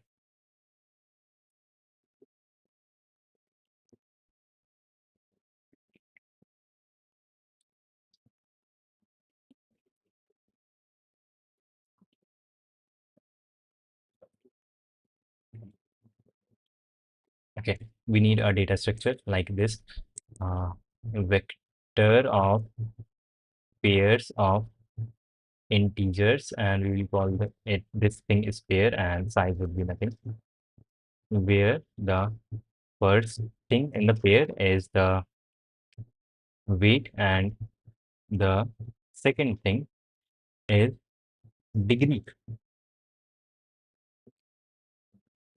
Yes, second thing is degree, and we will not have weights whose degree is 1.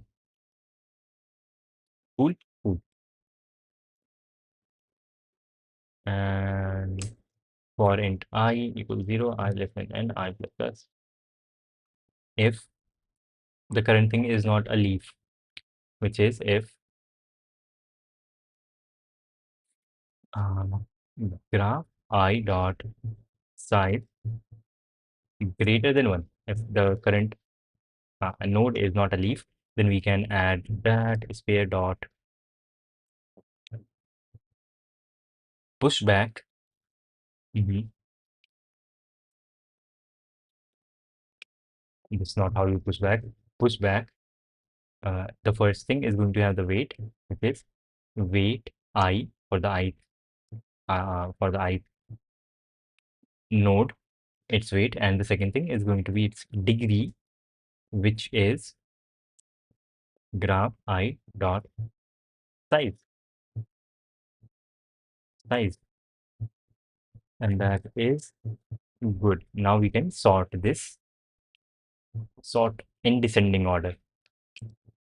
Pair dot r begin and pair dot r end, and we don't have to pass in any custom sort function because C++ has a default way of comparing pairs, and if the first values are different in a pair, then C++ compares them on the basis of the first value, and if the first value is same, then on the basis of the second value, and that is okay. Now long answer equals accumulate all the weight dot begin and weight dot end, add everything to this long 0, and now for int k equals 1, k less than n, k plus plus, cout answer, and this space or a new line depending on k equals n minus 1. Now after this we have to update the value for the answer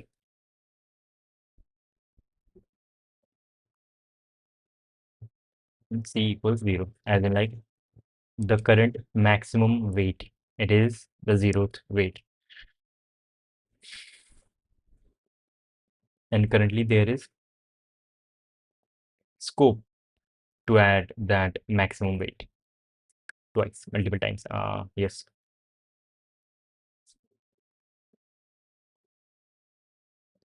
yes, we can just add it. Answer plus equals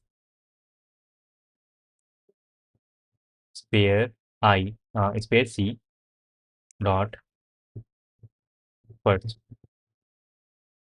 Answer is updated, and then if c is smaller than spare dot size,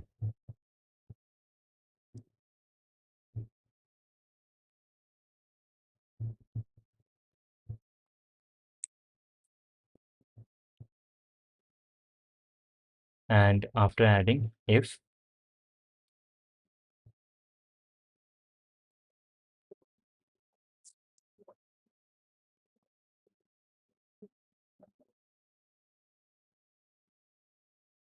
we are using k from this.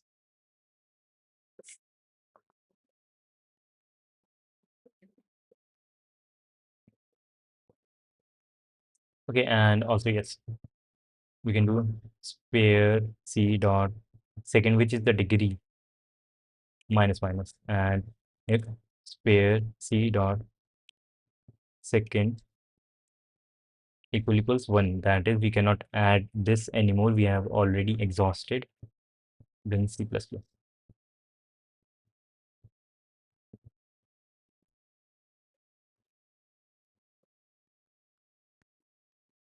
AB application binary interface, out of bounds. Shit.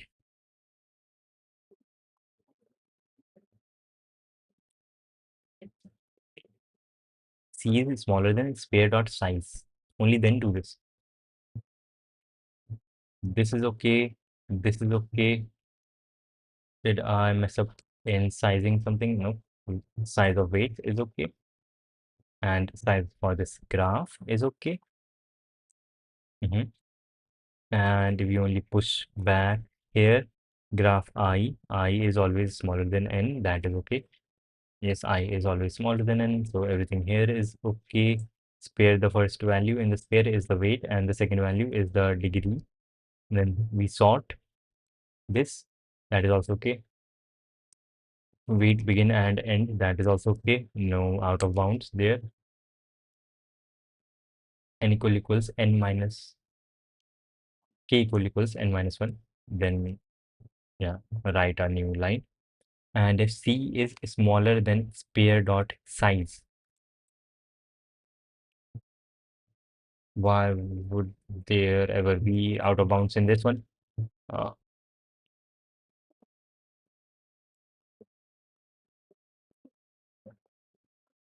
because we only index spare by C if C is smaller than spare dot size.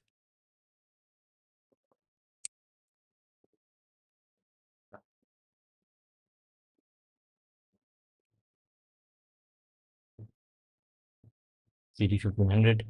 Shit, I'm not looking at the chat at all. That is kind of bad. My bad.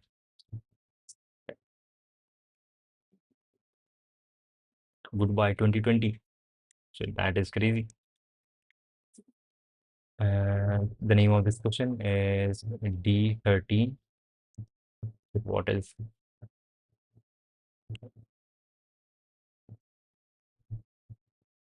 D13?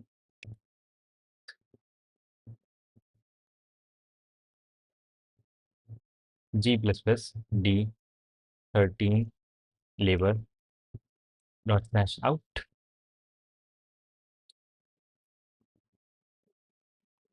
Let's use this one as our only test case. There is only one test case, which is this one. Okay, we did stop. We taken, we never took in the weights. No, we right here, we did took in the weights. So what is, there are n minus 1 edges, n minus 1 edges. Okay, shit. Yes. Okay, now it is correct. Now it is correct. And let's see. I think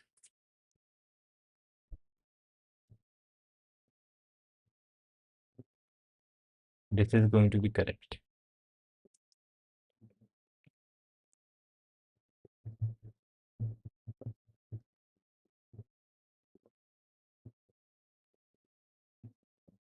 Submit. Yo, let's see how this goes. Submit, submit. Running on test one. Okay. Running. Okay. Okay. Okay. 1 hour and 20 minutes. But I got this right. That is cool.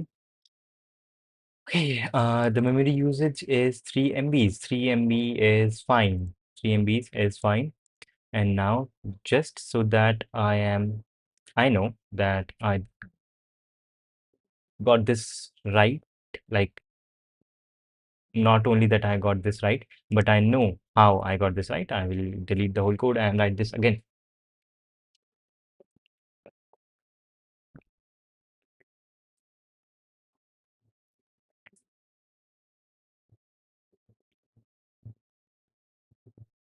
Okay. The first thing that we get is n. We take in n, which is the number of vertices. Then we know that the second line is going to give us the weights. We will store those weights in a vector of integer. We'll call it weight. The size is going to be n, and for integer reference x, n weight, we will take in the weights. Now we have our weight filled. Now we need to fill the graph. Vector, vector, and graph size for that graph is going to be n, and we are going to fill this in a adjacency matrix, adjacency list manner. And in that, every I graph I will have a list of all will have a list of all the vertices to which it has a connection. And let's initialize this like this, and then for int I equals 0, I less than n minus 1, because there are, this is a tree and there are n minus 1 edges in the tree. N minus minus, what is n minus? Shit, this is so cursed. I plus plus, and int L comma R for like the left edge, left vertex and the right vertex for this current edge. And since L and R are one indexed, we will make them zero indexed and add them or update our graph accordingly. Push back to LR, so because R is connected to L, and also since L is connected to R, we will say push back into the R vector L. Now that is cool. Now we need to do some pre-processing in which we need the weights and degrees of all the vertices, or yes, all the vertices which have a degree of 2 or greater than 2. So we will have a data structure, a vector, if you would, of pairs of integers. We will call them pair, like something we could have. And here, the first thing is going to be the weight, and second is going to be the degree for this vertex that we are having. And now we will iterate through all the vertices. I less than n, there are n vertices, n plus plus. And if the current one has a degree higher than 1, which we can check by graph I dot size, which is how many other vertices is this current vertex connected to. And if that is greater than 1, then we will update our spare dot push back, add to this. In the first place we have the weight, and in the second place we have the degree. And we can say, not say, we can like literally do this. Yes, we can say the weight is weight for the ith vertex, and the degree of this vertex is graph I dot size. Now this thing is filled, but we have a lot of spare things. We would like to add the spare thing which has the maximum weight. So we will sort this spare in descending order. Spare dot r begin and spare dot r end. We are using r begin and r end to sort this in descending order, because this thing returns a forward iterator which actually goes backwards beginning from the end of the vector. So this iterator is pointing to the last element in our sphere vector, and this iterator r end is pointing to the one before the first element of the sphere vector. And both of these are forward, not, yes, both of these are forward iterators, but no, these are reverse iterators actually. If I do r begin plus plus, I will go to the second last element, that is 2. So the thing is that this thing is going to sort its pair in descending order according to the weights. Then initial answer is going to be the sum of all the weights that we have, which is going to be, we can use the accumulate function. This is the correct spelling, I guess. Accumulate weight dot begin and weight dot end.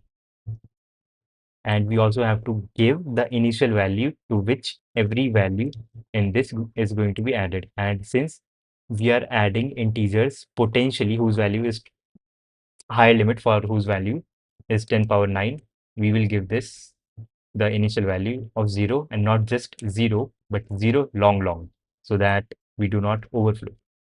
And then for int k equals 1 till k less than n k plus plus, we will output the answer, because initially the answer is whatever value it is supposed to be, and output a space or a new line depending on k equals n minus 1. And then if Also, we will have int c equals 0. C is pointing to the current sphere which I can add, potentially add to my answer. And if c is smaller than sphere dot size, then we will have to update our answer. First of all, answer plus equals sphere c dot first, because the first one has the weight, and then we will do sphere c dot second minus minus, because we have already added this once, and we can think of this as if we are deleting the edges. And when we have added this once, if we cannot add this current sphere, we won't be able to add this current sphere if there is only one edge left, which, yeah, it does make sense in some way. If the degree becomes 1, and yes, if the degree becomes 1, so this is like a leaf now, and if this is a leaf, we cannot do anything with this. So we go to the next sphere, and hopefully the next sphere has some things we can add, and yeah, we'll keep going to the next sphere. And if at some point the next sphere is not even in the sphere, we exit.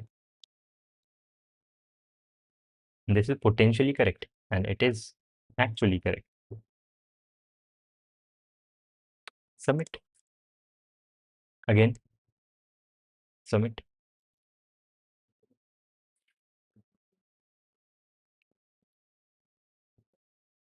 Accept.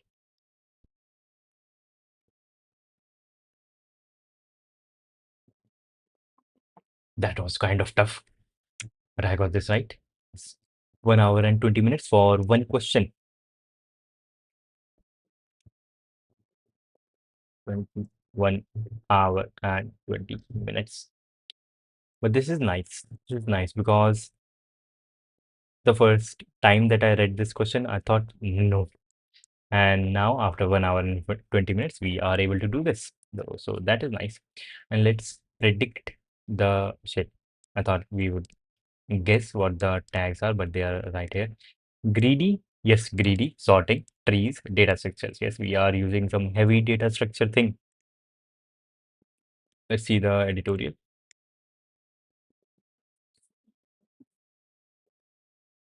For D. And this was, wait, the division is not here. Nana D. C. The 13th labor of Heracles, who is Hercules, son of Zeus, with a mortal woman. Okay. Description of the algorithm. For simplicity, I will describe the partition of edges into colors in terms of modifying the graph. After the modifications, each connected component will correspond to edges. Each connected component will correspond to edges in the given. Each connected component will correspond to edges in the given different colors for every component. Okay, we will talk in the terms as if we are actually changing the graph that we have, and we are breaking it into different components, and each component has a different color. Okay, I will add colors to coloring one by one. Initially, we have only one color and the whole graph one connected component. Yes, we add the next color in the following way. Let vertex V be a vertex with the maximum weight among the vertices in the degrees greater than 1. That is what we check. If size of the current vertex, that is degree of the current vertex, if it is greater than 1, then we consider it, and it is the maximum. And this vertex has the maximum weight among all the vertices whose degree is greater than 1.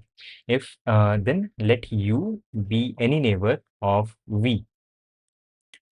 Add vertex V dash to the graph with the weights equal to weight of V. Add,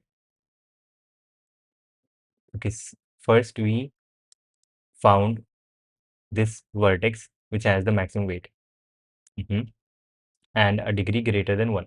Then we add vertex v dash.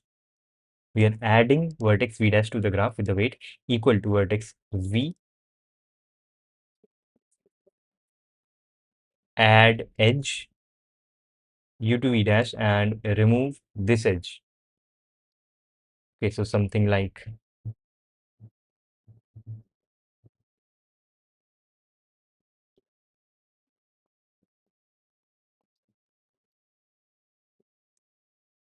initially we had something like this,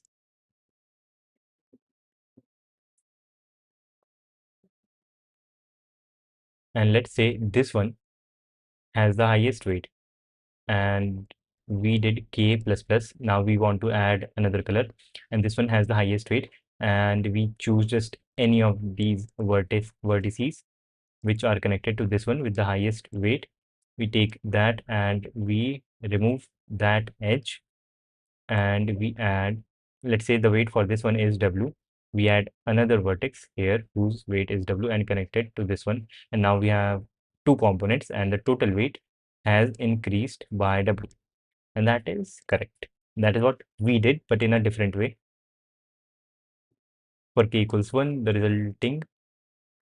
result is the sum of all the vertices.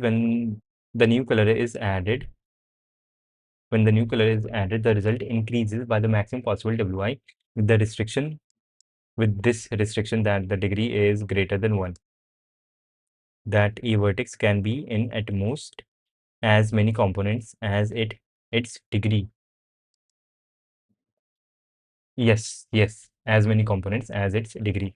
Such a solution is the best possible satisfying the conditions. Proof, proof, rigorous proof. Okay, I can go through the proof, not on a stream, maybe on my own later. Rigorous proving. Yeah. Okay, so that is nice. That is nice. We got this one. That is pretty nice. Okay, leaderboard updated. Now on to the third question. What college are you from? From a tier 3 college near my house. Yep. Don't even go there. Like, yes, it is a bad college. Not that there are good colleges, but yeah. Mortal Kombat Tower. Mortal Kombat. Shit, that is Russian. Stopwatch. Excalibur. This is the next question. We have done two questions, this one and this one. And this one was nice. 13th labor of Hercules. That was nice. And it's only been, wait, shit, I was on the side, my bad. And why is the camera like into my face? Okay, for this one, Mortal Kombat. Okay,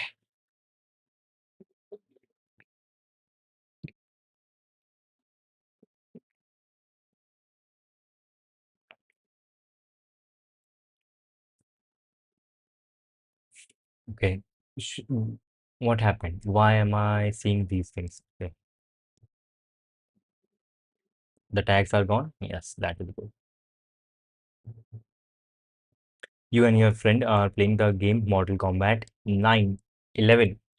You are trying to pass a challenge tower. There are n bosses in this tower numbered from n1 to n. The type of ith boss is AI. If the ith boss is easy, then its type is 0. Otherwise, if the boss is hard, then its type is 1. Okay, 0, 1. During one session, you either your friend or you kill one or two bosses during one session. Okay, neither you nor your friend can skip the session. Okay, so the minimum, you and your friend playing the game. Okay, so the minimum number of boss killed during one session is at least one, and the maximum is two. After your friend session, your session begins, and again then the friend. So we are taking turns. The first session is your friend's session. Okay, Alice Bob kind of problem. Your friend needs to get good because he can't actually kill hard bosses. To kill them, he uses skip points. One skip point can be used to kill one hard boss. To kill one hard boss, your task is to find the minimum number of skip points your friend needs to use so that you and your friend can kill all the n bosses in the given order. For example, suppose this is the thing, then okay, it is my friend's choice, friend's chance first. So he will have to use one of the skip cards here. Then it is my turn, and I will have to kill at least one thing. So I will kill this boss, and till this point we have used one skip card. Then when we are here, it is my friend's choice, friend's chance, and I will have to do this. I will have, oh shit, this is like a dynamic programming.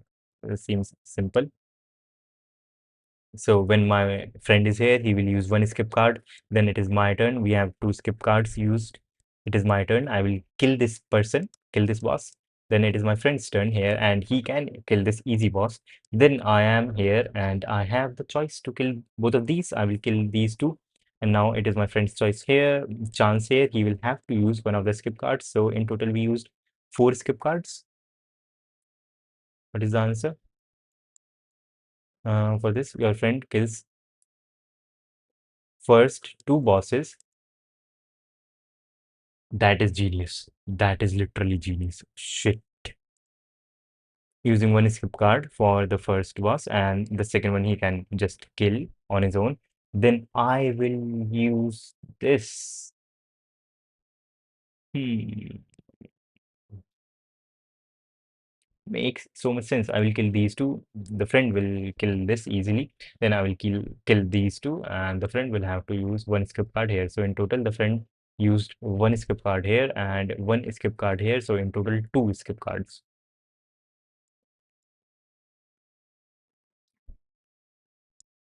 completed using two skip points. Hmm. That is nice. And this is dynamic programming. This very much feels like dynamic programming. So if I am here and I know how many skip cards have been used, so I need to know two things for the state. That is at which point I currently am at, and also who had the last chance. When I'm here, this is the base case, and if this is one, then I will have to use one skip card. So this is going to be a two-dimensional vector or a pair of vectors or a vector of pairs or a pair of vectors, same thing. Fundamentally, like, yeah, abstractically, they are the same thing. So base case here, depending on the first thing is 1 or 0. If the first thing is 1, then in the base case, we will say, let's go with this. If this is what we have. And okay, and our data structure to store this thing, 1, 2, 3, 4, 5, 8. In total, we have 8 things. Our data structure can look like this. A vector, two vectors or a vector of pairs. One, shit. Vertical things is like, it's bad. Horizontally, it would be cool. Yes, cool. 1, 2, 3, 4, 5, 6, 7. And one line here. Okay, and this thing is chance, and this thing is skip cards used. So initially for the first boss, second boss, third boss, fourth, fifth, sixth, seventh, and eighth. And we will initialize this first condition on our own. Here the first one is 1, and it was my friend's chance. So it is going to be my friend's chance here. And also, since this is 1, he must use one skip card, right? And yes, yes. And then when I'm here, I see 0. So my friend can kill this person and I won't have to use skip card. It does not matter if the chance was my friend's or mine. I do not have to use the skip card. So answer for this one would be same. But the question is, do I make my friend come here or not? I don't have to. I can say two. I think, and that is wrong because I need future information.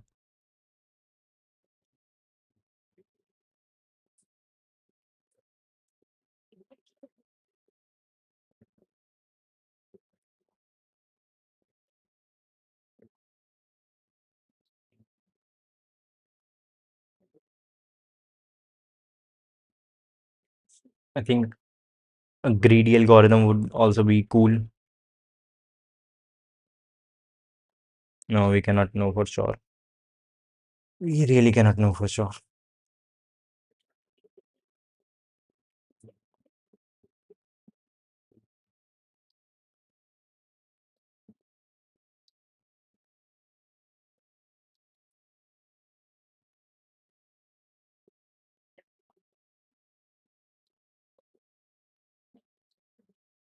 I think a greedy algorithm would work.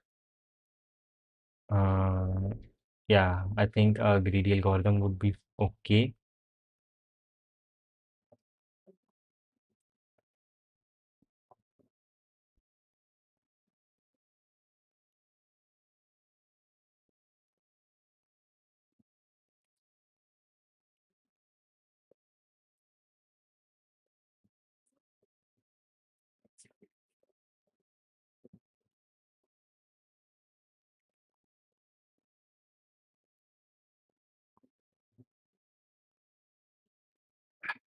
No idea what is going to happen. Uh, yeah, but the same was, there was the same thing for the last question. I had no idea, but I did it.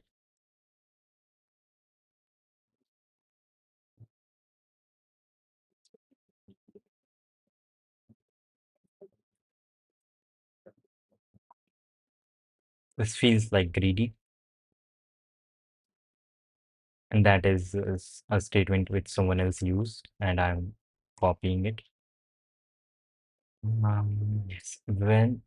Here the best choice is to go with 1 and 0, and I only make that choice because I know that there is a 1 here. Yes, and that is the only thing that I need to know.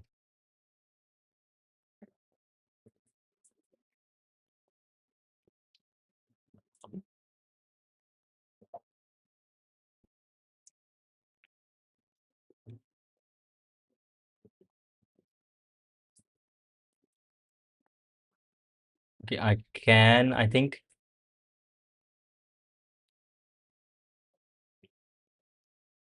okay, whenever there is a 1, right? Whenever there is a 1, starting 1, I would like to be the one to kill this one monster, right? So all of these blocks of 1, if it is me who is killing this first monster, and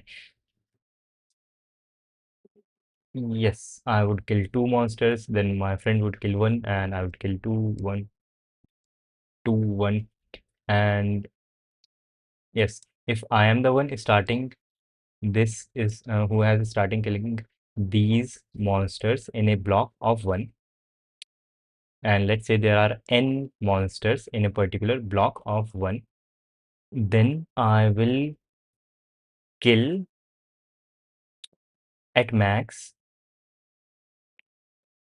2/3 of those monsters, and my friend would have to contend with killing 1/3, and that is the number of skips that we will use. So here it was 3, and we had to use 3 into 1 by 3, 1 skip card. And if we had this thing equal to 4, Yes, that is cool. Whatever n is, we can divide n into modulus 3. Yes, we can take mod 3. Yeah, let's take mod or n by 3. N by 3 would give us the integer value of all these complete segments which form a 3. And in all of these complete segments which do form a 3, the first two bosses will be killed by myself, and the one remaining boss would be killed by my friend. Then two bosses by me, one by my friend, two bosses by me, one by my friend, and so on. And if there is any remainder, remainder could be 0, in which case this is the correct answer. Remainder could be 1, in which case this is still the correct answer because this boss would be killed by me. And if the remainder is 2, this boss would be killed by me. That is cool. Okay, so if given a block of ones, we if there are n ones, n minus 3 would be the number of skips that we used. So skip plus equals n minus 3. But we have to optimize in such a way so that this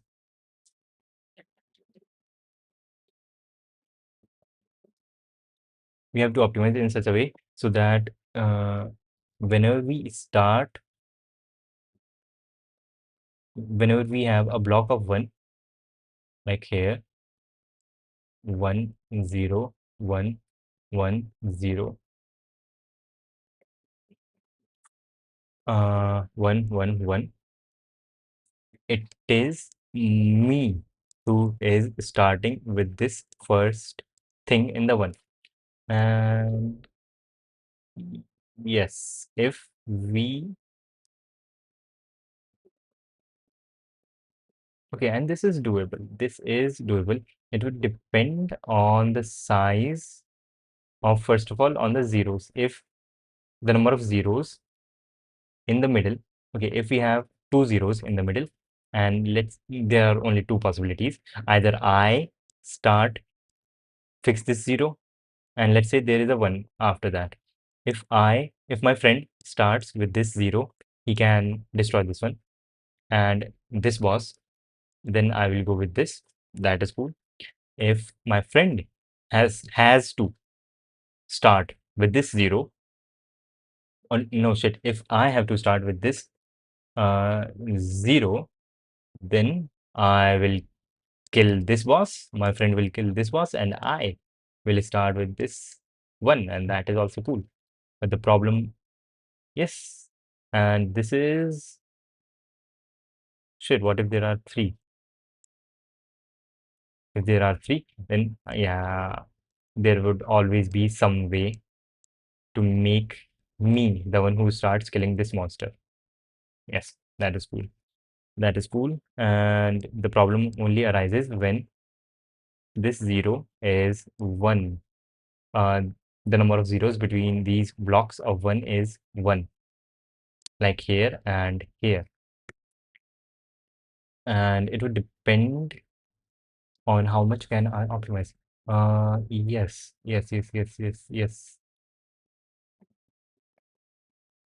Okay, whatever the last block was, whatever the last block of 1 was, we have a block of 1s. I kill these, my friend kills these, then there is a 0. Okay, and this thing would depend on this 0, who is going to kill this boss. If there is a singular 0, if my friend can manage to kill this 0, this boss, then it is good. And then it is good. And whatever the block of ones I have later, I will be the one to start killing this one. And in that case, if I am the one who starts killing this boss,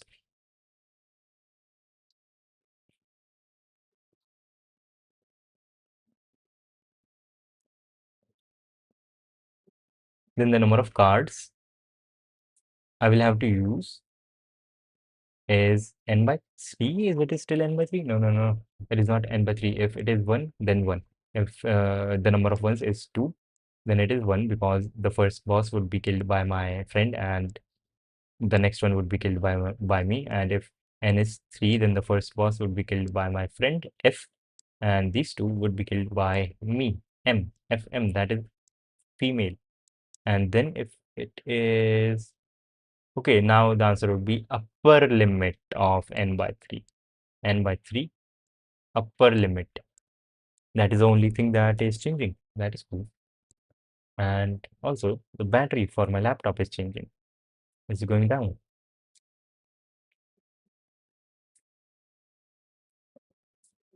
It is not charging shit because, okay, let me fix that.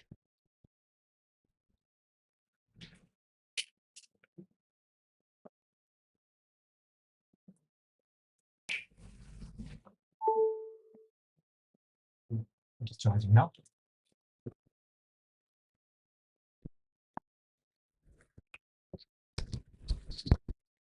So the question just boils down to all of these segments of ones. Who is the one starting? Who is the person who starts killing this first monster? If it is me, then S, the number of skip cards used, will be increased by n by 3 low limit. But if it is my friend, then S is going to be increased by n by 3 upper limit, upper boundary, ceiling. And this is floor, this is ceiling. And I would prefer this. This is the maximum value. This is the minimum value of the answer for the answer. Like this is literally the minimum value. Answer cannot go below this. Answer can go above this though. Yes, answer can go above this if we want to, but we don't want to.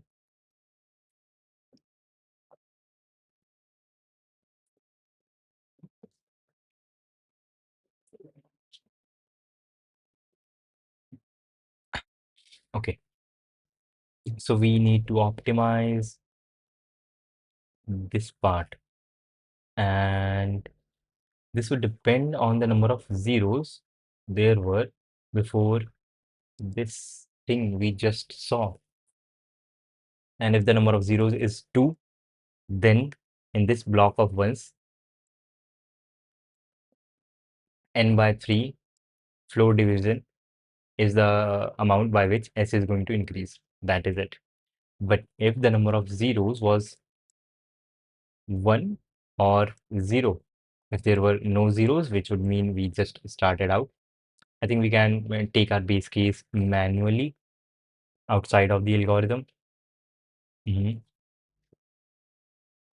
For this one, 0, 1, 1, 1, 1, no, 1, 1, 0, 1, 1, 1, and then 0, and then 1, 1, 1. For this thing,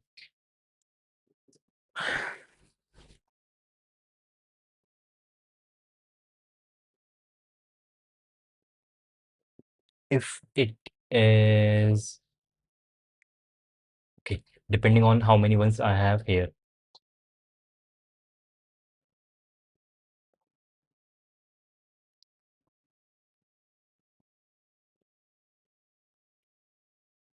depending on how many ones I have in this earlier block. If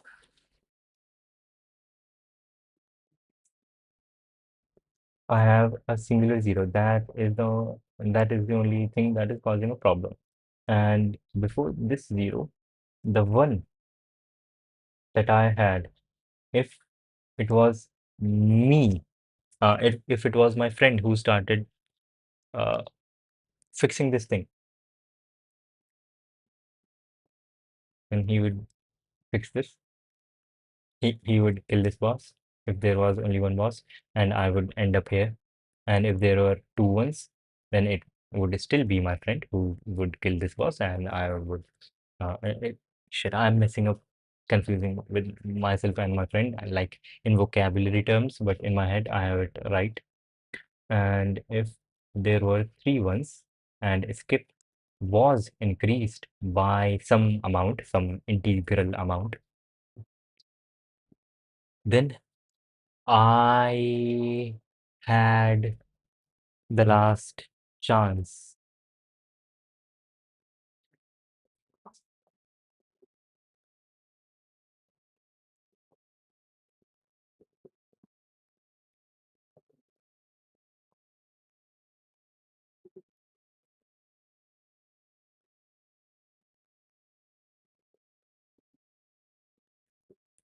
Sh- Shit.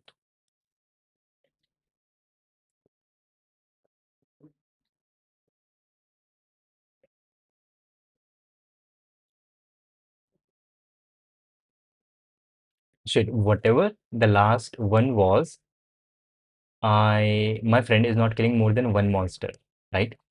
And if we have a single zero here,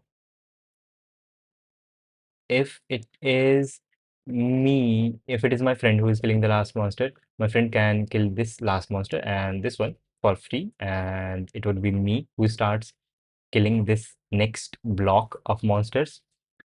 And let's say if it was me who killed this monster, then my friend would kill this one. And ah, so no matter what, we for every block of ones except the first one, and the first one is the only one where we will have to add n by 3 ceiling, and for every other block of one we are only always going to add the floor n by 3 floor.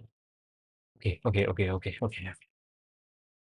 I think that is right. I think that is right. That is too much brightness.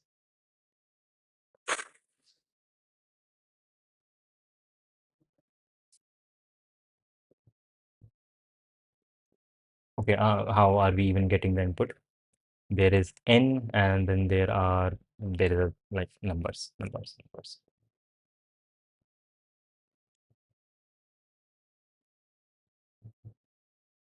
Int answer equals 0, and for int I equals 0, I less than n, I plus the current value, get it into C, and now I think we can just store it into a vector. That is fine.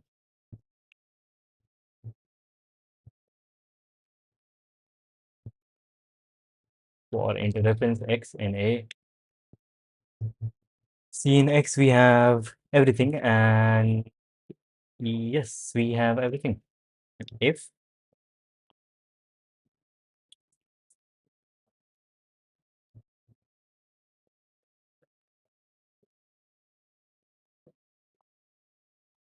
okay, I can use one method of counting uh, a range for something which I just learned today looking at someone's code, and that someone is, let me show you who that someone is. He is a very special person. He is Jiangli, number one person. Let me show you what he did. Int L equals 0 and R equals 0. We are saying our limit, our range is from L to R, where the Lth index number is included, but the R index number is not included. And we will have this go till R is smaller than, yeah, we do not initialize, or we can initialize this here. Sure. Yes. For int L equals 0, comma R equals 0, while R is smaller than N and L equals R, right? Yes. And we will do while A L equals A R plus plus, and also while R is in the limit, R lower than N. Right. So now R is pointing to something that is not in the current range and not similar to something. So R range, which is L, comma R, where R is not included. This thing is has either all zeros or everything is just one in this range. And if if L if A L equals 1, if A L is 1, then we are going to add something. And if if not L, right? If we just started and the first thing is like by my friend, then we will have to add the upper limit for the answer. And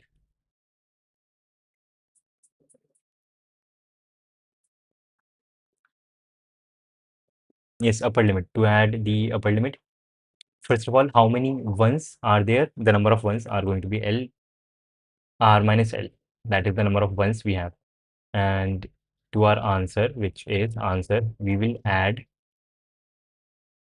R minus L. That is the number of ones we have divided by 3. And we want the ceiling for this function. And to get the ceiling, we can add 3.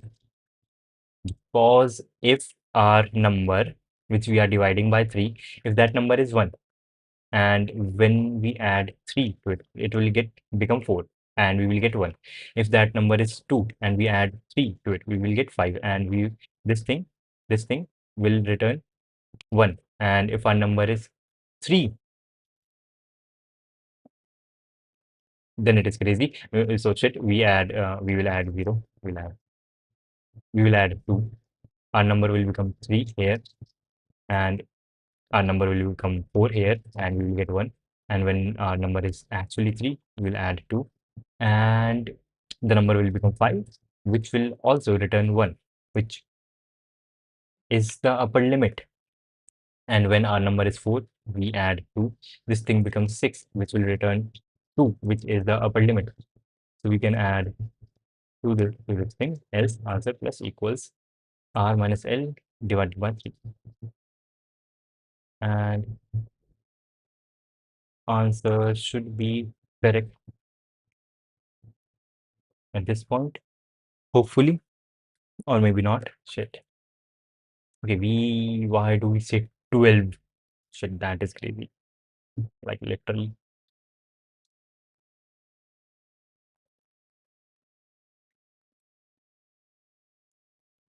Why do we say 12 for this? N divided by.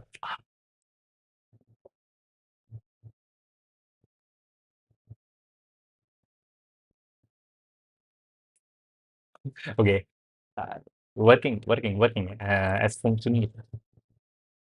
Es wirklich funktioniert. It is working. Okay, now before submitting, I will delete this whole thing, BLP, and write this from scratch. Let's see. CNN and vector int a size n for int reference x in a c in x, taking everything into x, and int answer equals 0. And this one uses constructive algorithm, I would say, not knowledge for some algorithm or anything, but just constructive algorithm. Some new algorithm that you have to create at the point. For int L equals 0 and R equals 0, while R is smaller than N and L equals R at the end of each loop. Now, while R is smaller than N and A L equals A R, we'll do R plus plus. And then if the left thing was A1, then we have to update our answer. If A L equals 1, then we update our answer. And if not L, that is, if we started from 0, if this was our sequence began with a 1, then answer plus equals upper limit of R minus L plus 2 divided by 3. This will give us the upper limit. Else answer plus equals R minus L divided by 3, which will give us the lower limit, and at the end we output answer. Okay, that is good. These questions are getting harder. The mental toll is getting higher. Shit. Yeah, yep, I got that. We have to add two. Okay. Shit. Okay. 32 minutes. 32 minutes. And Durgesh, I know a few things about you. You are from NIT. And yes, I know things about you. This one took 20, it's at 32 minutes. 32 minutes. Refresh. That is good. That is good. That is good. No, you are wrong. I'm not from NIT. You're not from NIT? I saw your YouTube channel and you have posted things from NIT and your background banner also says NIT. And this one is right.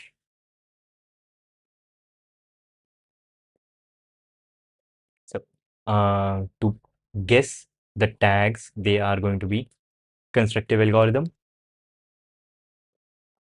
and two pointers. At least these two things will be there, or nothing will be there. Yeah, greedy. Okay. Tutorial one and two. There are two. No, I don't have a YouTube channel. Then who did I saw? Go to channel. Shit, I messed up. I messed up. I went to someone else's channel. Shit, my bad. My bad. My bad. Shit. My bad. Shit. Then whose channel did I saw? Shit. My bad. Shit. See. See.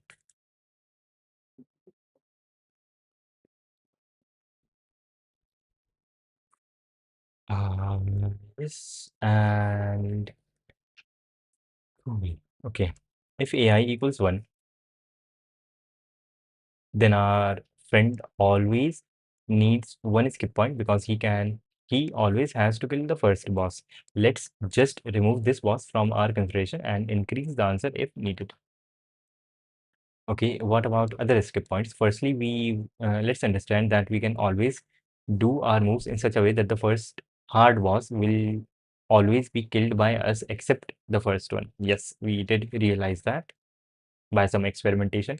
So if our friend turn now, if it's our friend's turn now, and there is only one easy boss before the hard one, our friend just kills this easy boss. If there are two easy bosses, he kills both. If there are three easy bosses, he kills the first one and we kill the second and he kills the third one. Or he, yes, that is the only way. Yes, and he kills the third one and so on. So we can always assume that each segment of hard bosses starts with our move. Yes, we can kill in each such segment greedily. We kill the first two bosses, our friend kills one, and we kill the first two bosses again in the next three hard bosses. If there are less than three bosses in the segment, we just kill remaining and processed, kill remaining and process, proceed. So if the length of the current segment of hard bosses is k, then we need k by 3 skip points, lower limit. Summing up these values over all segments, we get the answer. And don't forget that the final boss should be handled separately. First boss should be handled separately. Segments of the ones can be extracted using two pointers. And this technique of using two pointers is pretty amazing. I saw this in yesterday's contest in Mr. Jangli's code. Yes, I am currently in college, third year. I'm supposed to be in my third year. This is Jangly, and I'm in tier three. Yes, contests, not contests, but submissions. This is yesterday's contest, and one of these was the one equal occurrence.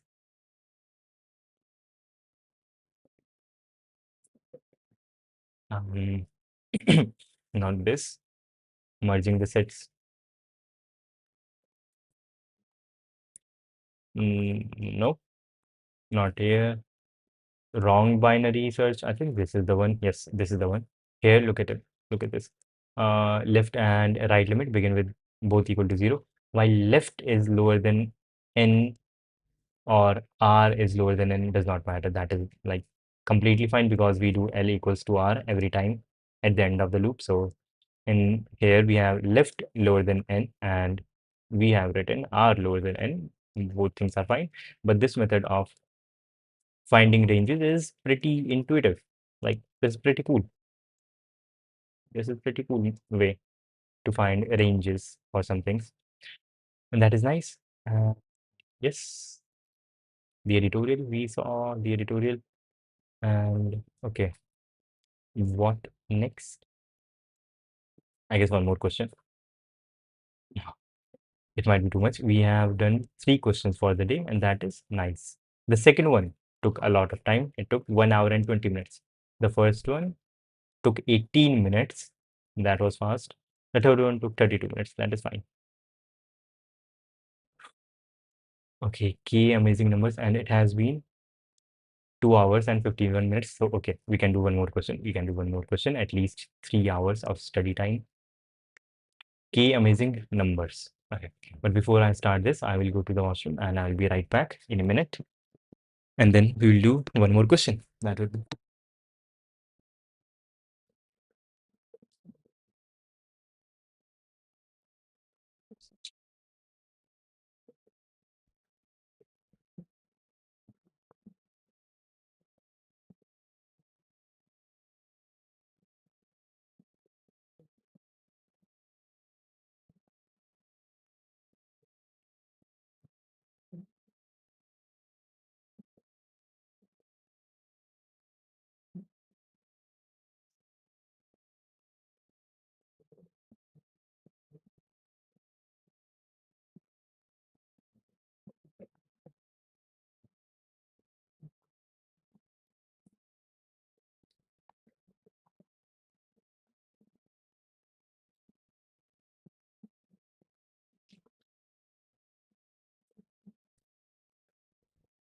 you. Okay, one more question. One more question. One more question. One more question. Please tell me. K amazing numbers.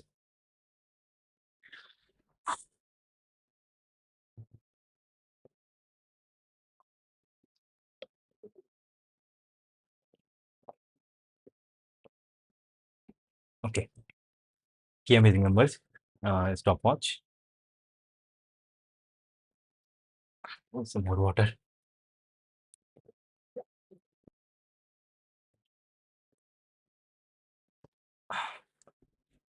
Okay. Start. Start. Ah. You are given an array A consisting of n integers from 1 to n permutation. Let's, okay, not permutation, we are not guaranteed. Let's define k amazing numbers, k amazing numbers of the array as the minimum number that occurs in all of the subsegments of the array having length k. Recall that each amazing number of the array as the minimum number that occurs in all the subsegments of the array having a length of k. Recall that the subsegment is, yeah, we remove some things from the left and right. Exactly, k elements are left. If there is no integer occurring in all the subsegments of length k for some value of k, then kth amazing number is -1. For each k, n minus 1, calculate the k amazing numbers.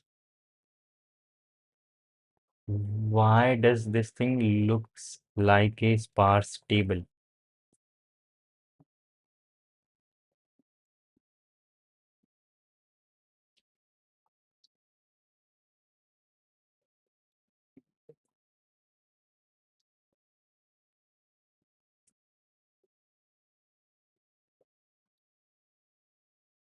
This really looks like a sparse table question somehow.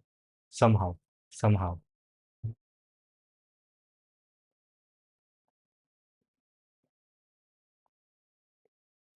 Yes, we will have to do some pre-processing and we will keep incrementing our k to a higher value.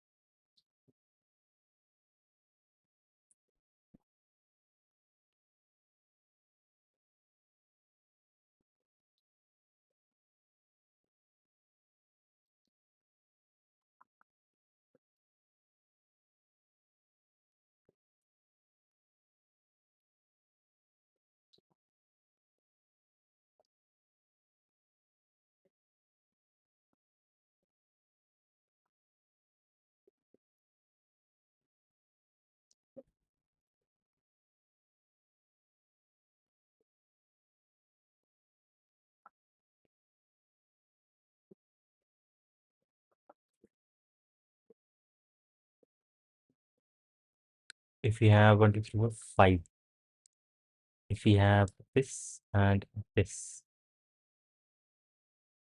1, 2, 3, 4, 5. Do I need to store all of this information? This, this, this. For size k equals 1, then this. For k equals 2, for k equals 3.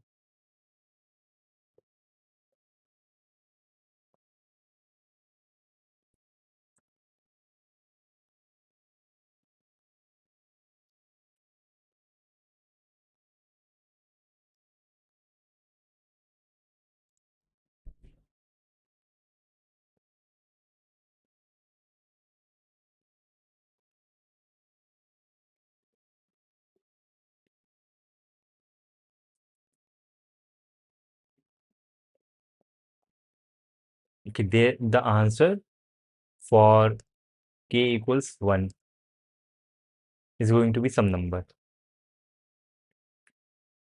And we just have to find, should binary search the function. The answer is monotonous.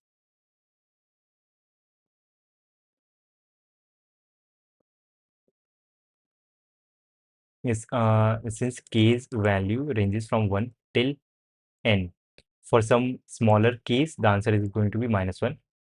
And then answer is going to be some ai integer, some number from 1 to n, 1 to I.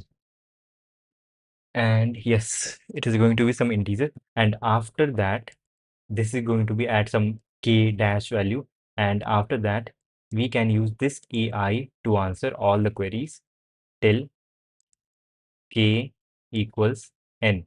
So we just have to find this thing, this value and the index for this.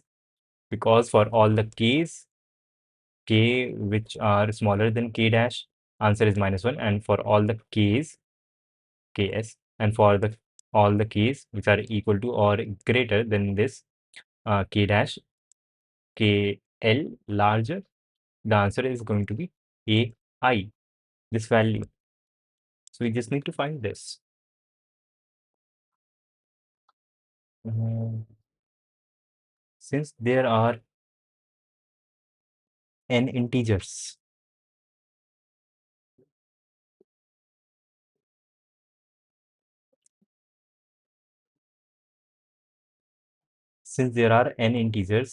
for every integer we can write some data, and depending on that we can choose the best integer ai, the best integer from 1 to n, which would be our answer. And what would this data be? uh, every integer, like if this is our vector, let's say this is the index -1 and this is the index n plus 1, and this is our array from index 0 and this is index n. It's from 0 till n minus 1, last index. And we can say at this place, every number from 1 to n is there. And for this place, we can say every number from 1 to n is there. And then in the middle of the array, there are going to be some occurrences of those numbers. Let's say some number x, which is between 1 and n inclusive. And what would the best choice of this x look like?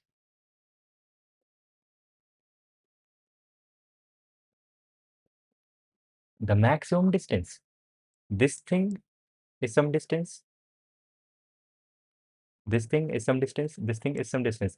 If my k equals, if let's say this is the maximum distance, then if k is minus 1, um, k is smaller than this distance d, then this number would not be included and this would not be the answer for k is smaller than this. So I just need to go through all the integers and find their maximum difference between two, and for each number from 1 to n, I will find their max distance. And for all these numbers, after finding their max distance, I will look for the number x which has the minimal maximal distance. That would be my answer. And how would I get to the answer? So for this distance would be, let's say if I found, I will have a integer L which would initially be equal to minus 1 for that is weird.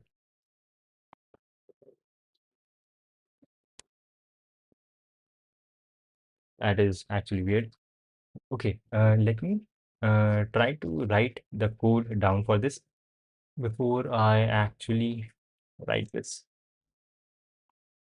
before I actually explain. And I think I have this right.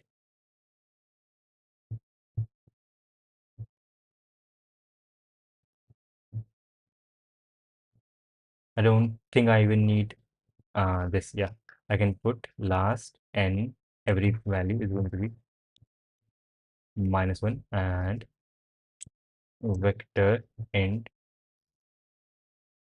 max d, maximum distance for every value, is going to be initially in max.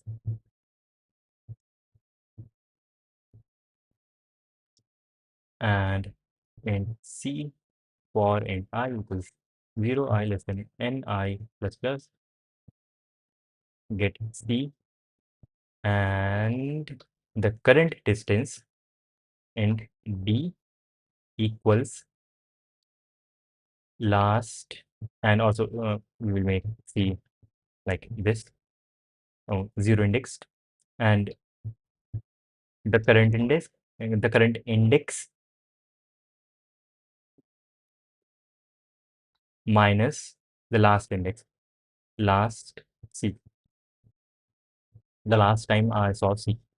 This is the distance. And but how does the distance relate to the maximum value?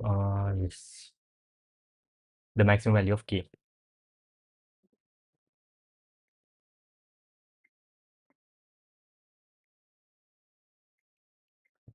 K has to include both of these, so this has to be included, and we will do this.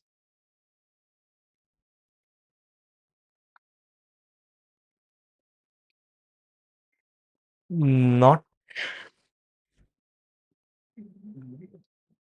yes, yeah, this, and then max d equals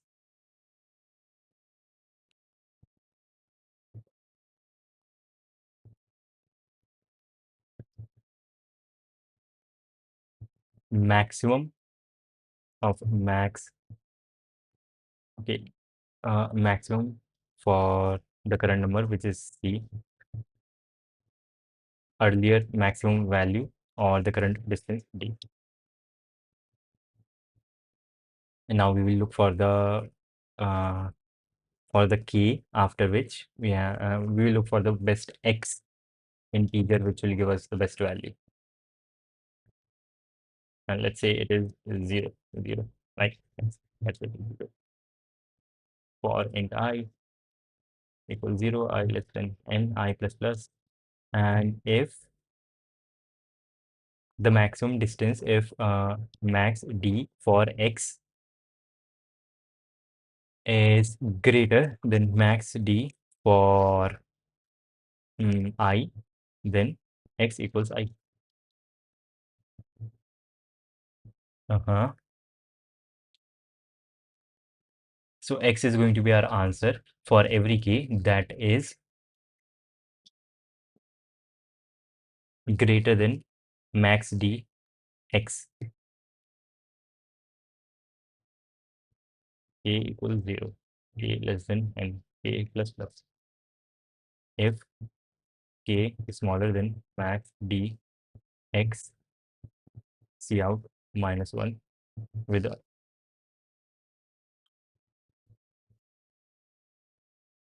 and else C out x, and then C out new line, space or new line depending on k equals minus 1 and all.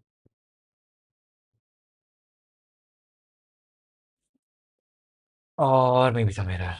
Shoot. Okay.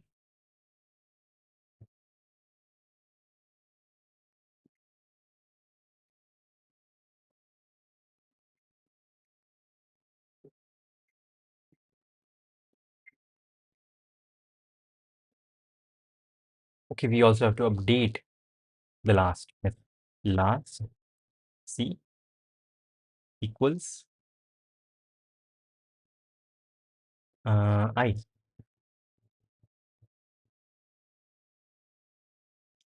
And why are we getting out of bounds error? That is not very sensible. Out of bounds. And let me fix the light. There is something wrong with electricity grid. Yes, let me see.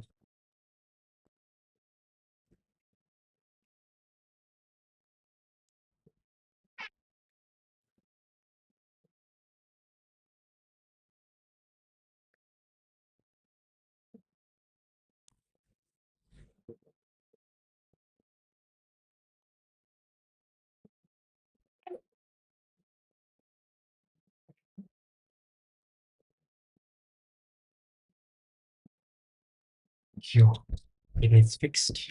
Yep. Okay, so there is some out of bounds error here. Here. Okay. Uh, what? C is fine. C is fine. C has to be fine. Yes. Because every number is from 1 to n, and we are using C to go into last, which is of size n, and we are using C to go into max D, which is of size n, also of size n, and we are always doing C minus minus to make C 0 indexed. So that is good. And last C equals I, we are always updating the last value, and we are getting the maximum distance for everything. That is okay. I, okay. Where exactly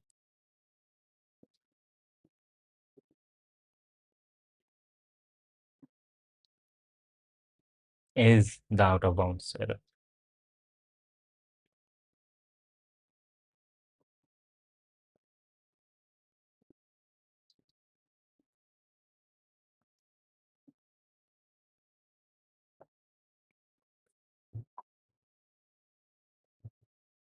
G plus plus, AK, amazing. Slash out. We have one test case, it has 5 value.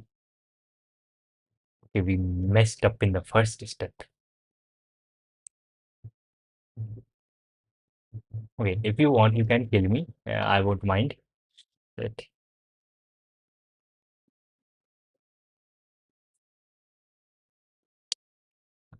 Okay.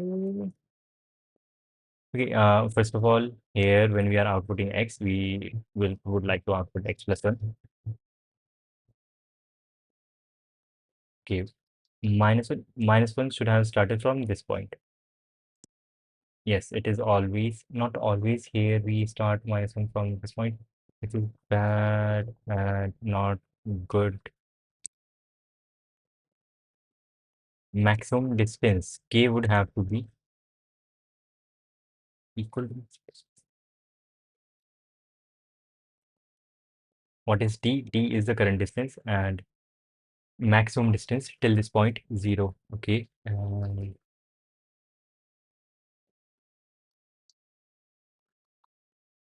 why would, yes, we would. X is the index and also the number.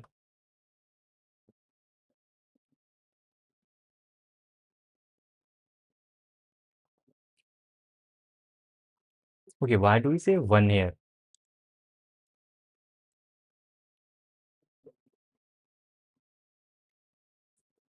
Good question. Why do we say in 1? Because, yes. For int I equals 0, I less than n, I plus plus. For all of these values, we have to update their distance starting from their current distance to the last, like distance till this point, one passed. So mx d for I equals maximum of their current mx d I, or distance from one past the last element n minus I. I think that would be a bit better. Okay, we should not get 3. Okay, we here are going one past the thing. Here it, the answer is perfectly not perfect.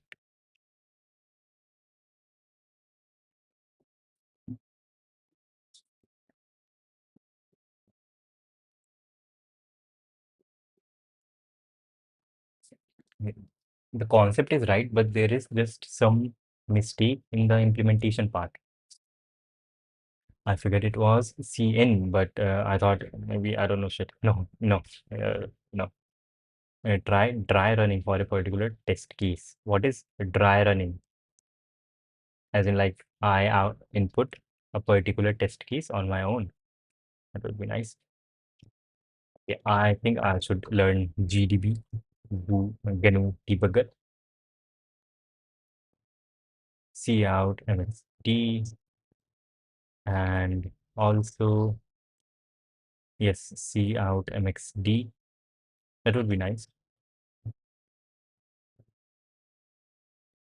Let's dry run this for a particular test case. 1, 2, 3, 4, 5. Okay, the distances are this.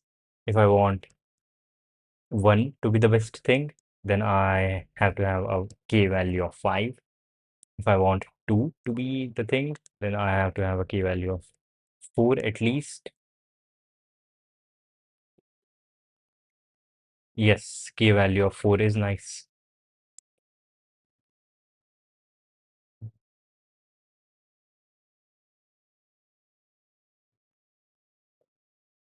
Mhm. So what is the problem? And the key value that is minimum is 3. That is good. And the index for that thing is 2. So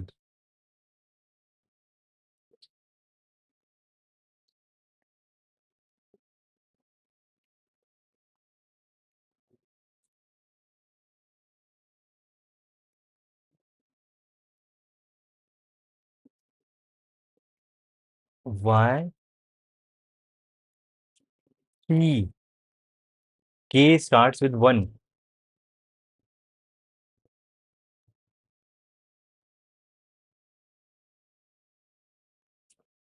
Okay, shit.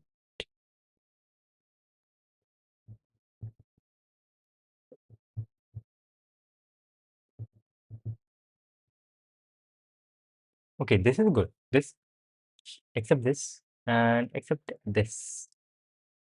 This is good. This one is correct. But this one, mm,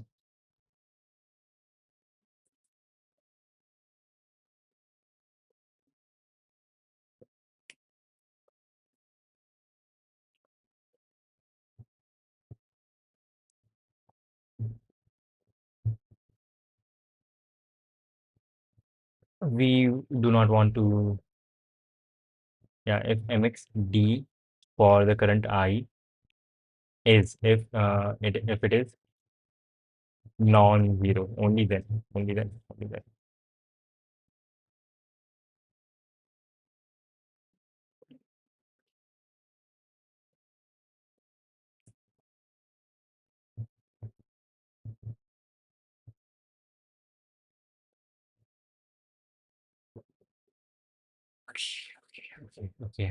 Okay. For this one, that's out. I have only one test case which has five numbers, right? Yes, five numbers, four, and two.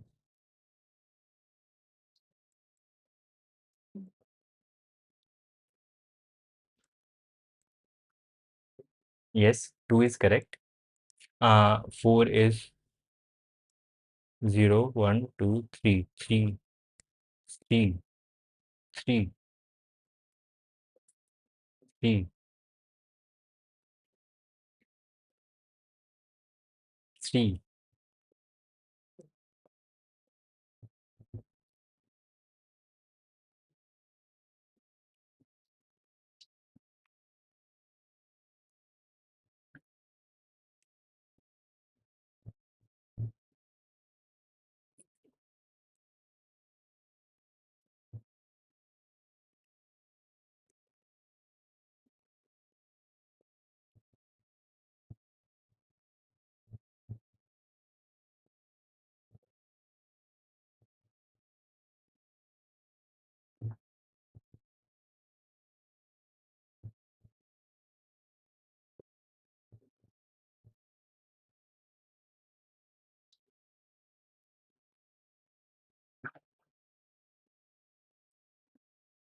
For every value I, mx, d, we are updating their maximum distance to be maximum mx I minus ni. N is the last. No, this is messed up. Yes, this is crazy messed up. Yes. This is messed up. This is messed up. The right thing should be not I, but last time that I occurred, that you saw I.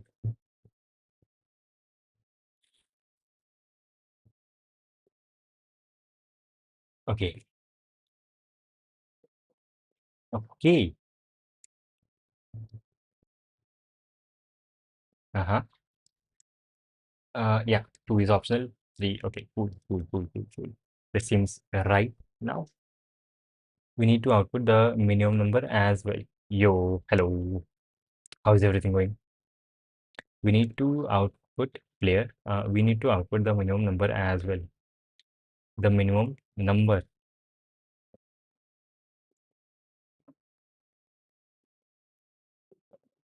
We just need to output the number that is common in all the subsegments of size k. And yes, this is okay. This is okay, I think. Okay, this is okay. And yes, this little snippet is to print a vector, and which I can just write here if I press space POV. Magically appears, auto magically. This is Vim. And let's write the thing from scratch. And vector int last, and everything appeared for the last time at -1. And I do remember there was a question like this in which we had to color stuff. Div 2 at 9 p.m. AU on Wednesday. Australian time, Asian time, 9 p.m. AU. I did yesterday one, but I was so tired. I guess it because you have to give it in 1 in the morning. You could be tired. That is a distinct possibility. On Wednesday, yes, there is Div 2 contest. This one. Wait, is the time for this one different? This is for me. Wait, shit, this one is in the middle of the day. No, no, no, not middle of the day. Yeah, shit, this one has a different time. Ah, okay. 5 p.m. This is 5 p.m. for me. Okay, shit. Okay. So if I do stream, yes, I will stream on that day. I will have to change the time. I will stream earlier and stop early because see it is 3 p.m. and on that day context will start at 5 p.m. These vector storing the maximum distance size n, initially maximum distance for everything is 0, and int c for int I equals 0, I less than n, I plus plus. Wait, am I in the middle of the screen? Yes, fine. Yesterday was good. Yesterday was good, by the way. Question number 2 was good. Question number 2 was good. We had to see how many sets we can take out from the union of all the sets without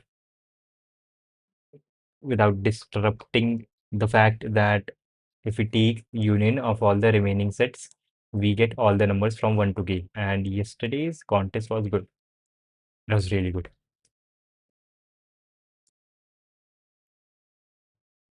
C in C, get the current number, C minus minus to make it 0 index. And in D, the current distance is going to be equal to current index minus last index that C appeared in. And max D for C equals maximum of max distance till this point for C, or the current distance, and then last C equals I.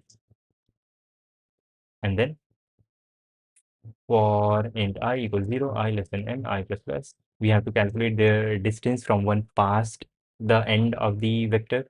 So max D I equals maximum of max D I, which is the current distance, and the next one would be n minus the last time they appeared. And now we will say int x equals 0. X is the x plus 1 is the number which is our best option. So now for int I equals 0, I less than x, and I plus plus. And if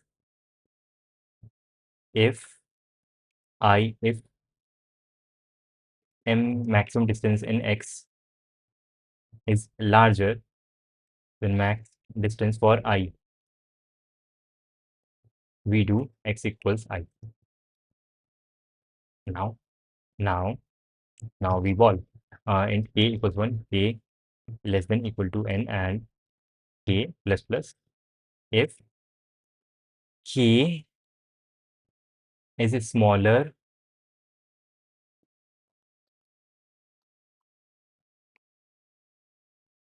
then what is required? And what is required is mx dx, then we will output 1. Else, if it is not smaller, if it is large enough, then we output x plus 1 and output space on a new line depending on x equals n.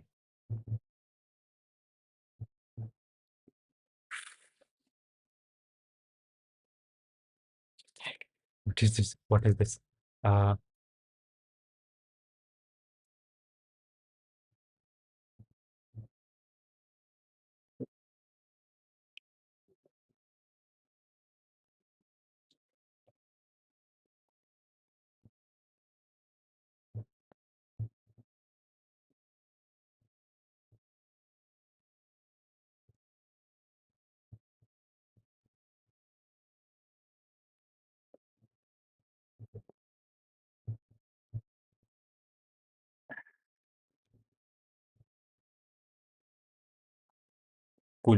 Cool, cool, cool, cool, cool. Yes.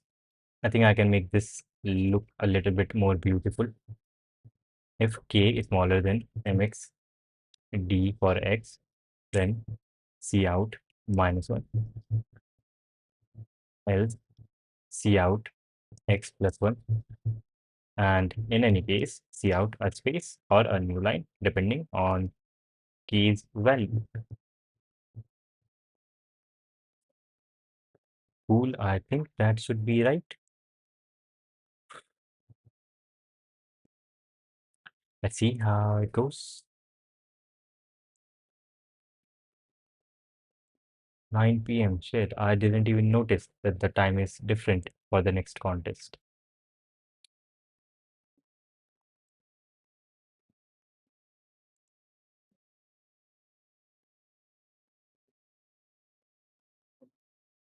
Wrong answer for, yes, wrong answer for test 1.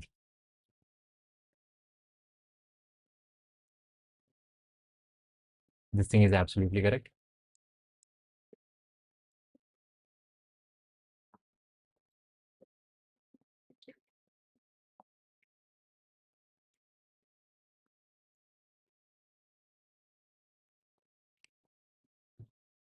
Let's define key amazing numbers of the array as the minimum number that appears. Minimum number. Okay, okay, okay, okay, okay, okay, okay, okay.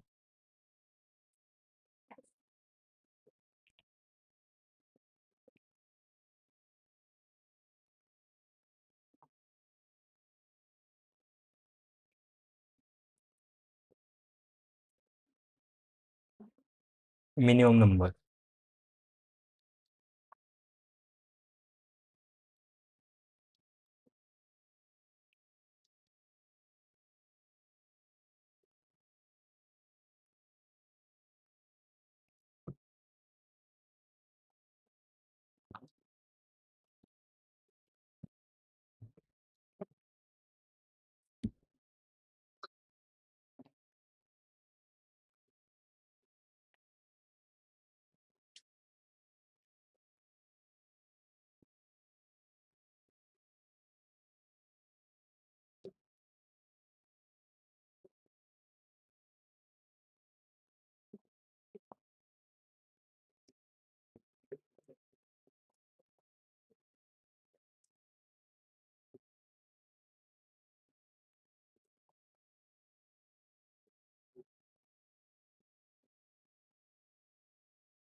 Minimum number.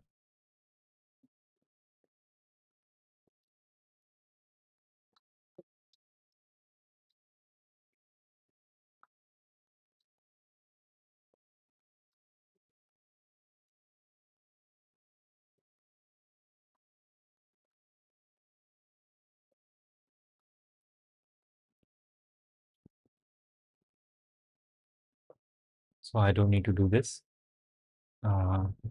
Vector int response size n iota press dot begin press dot end beginning from 1 sort uh, res dot begin and res dot end depending on the maximum value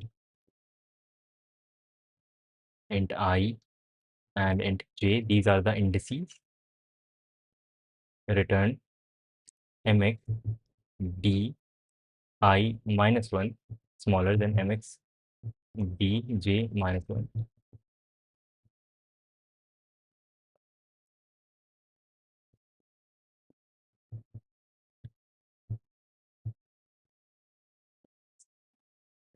How does this look like now? Um, okay, and then uh,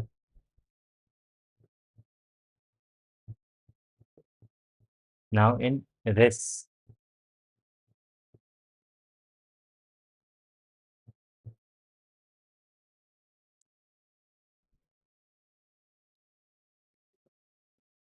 we have numbers deranged, arranged in a in ascending order of their maximum distances, which is in ascending of the k values that are required to make them available as a possible candidate answer.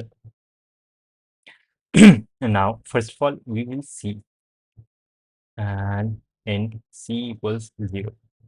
Like c is the pointer to our current possible answer, to the smallest next k value that we could have. Now, if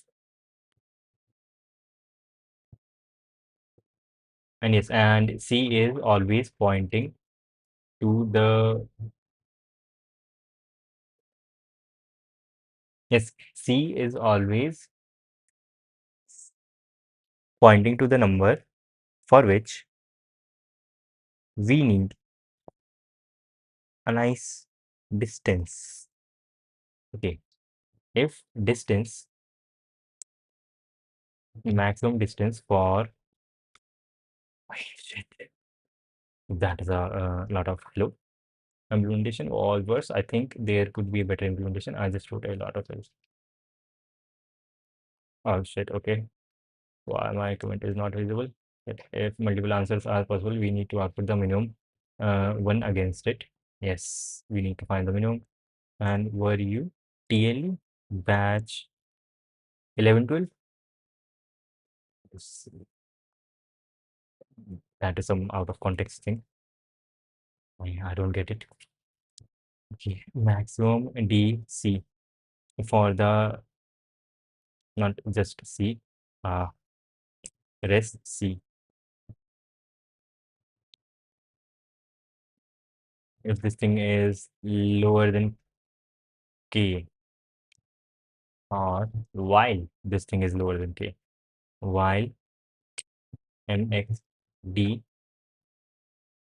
maximum distance for res I and minus 1 here because res I is one index, while this thing is lower than K.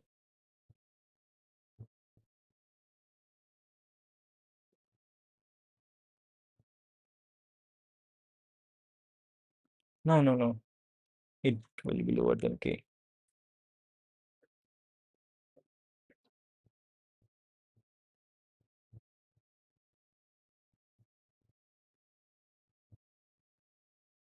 While this thing is equal to K.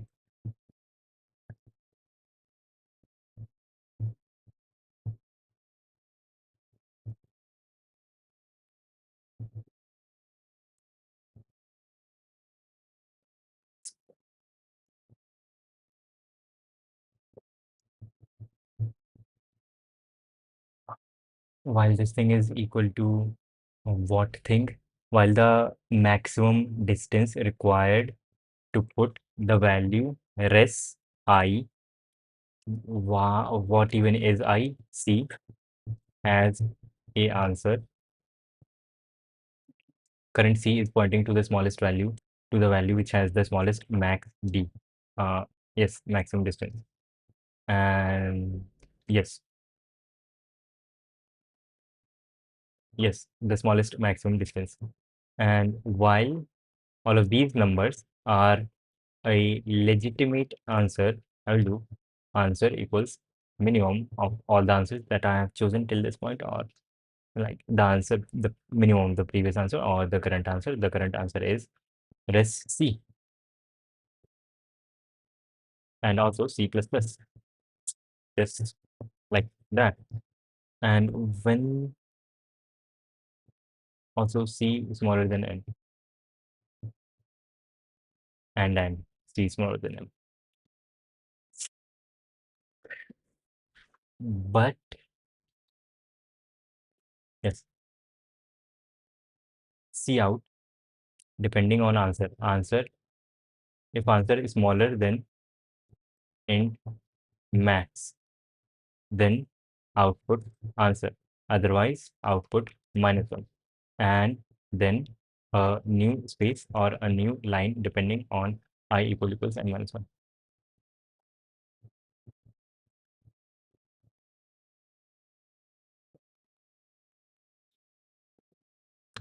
Then I am unable to see this solution.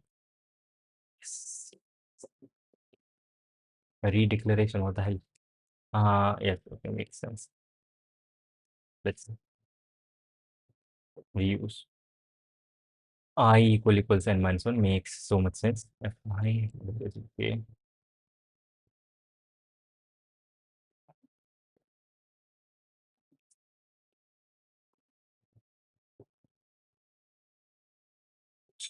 Okay. Okay. This okay before submitting. Yes, yes. One final push before submitting. I will write again. Notes. But ICPC that would help us a lot. Yes. Shit. Is bro like big man? CM candidate master. Candidate master is a very high rating. Shit. Of course, his ratings.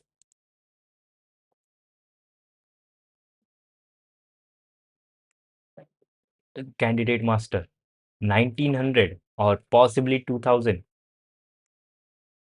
That is pretty high. That is pretty high. Okay. Now before submitting, let's rewrite int n c in n uh, and a water beta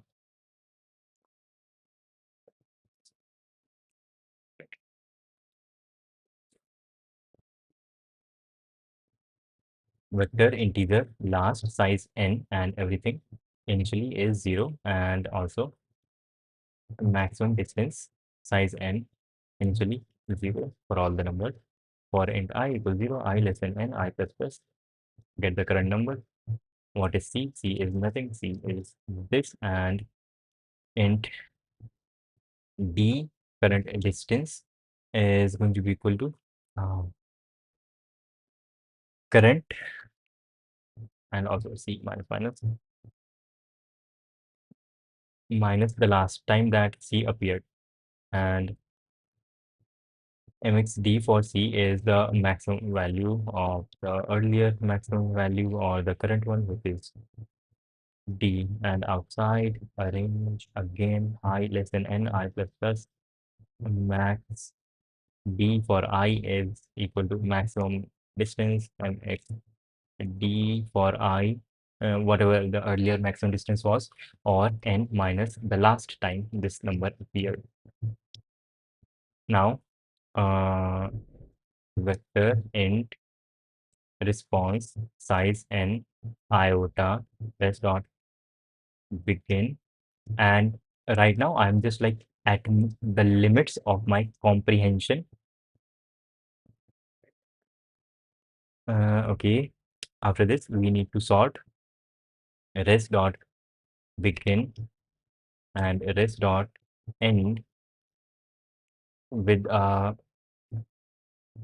what is this thing called, with our lambda function with the capture value, where we are taking everything here in this scope as a reference, or with this we can say like specifically what thing we want. Inside we want to have max D. I think this is the way. I think this is how we give capture values for some particular variable that we need inside. And I, or this might be like wrong. We can check. We can check if it is wrong in a while. Mx return maximum distance for I is smaller than maximum distance for j. LSP start blank B. That is wrong. That is wrong. Capture list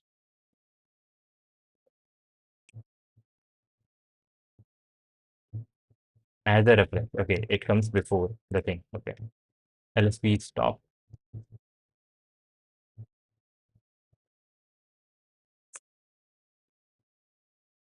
Yes, after sorting, we just output the answer. For int k equals 1, k less than, and also int now c equals 0. The current answer, or x is better, x equals 0. The current value which the current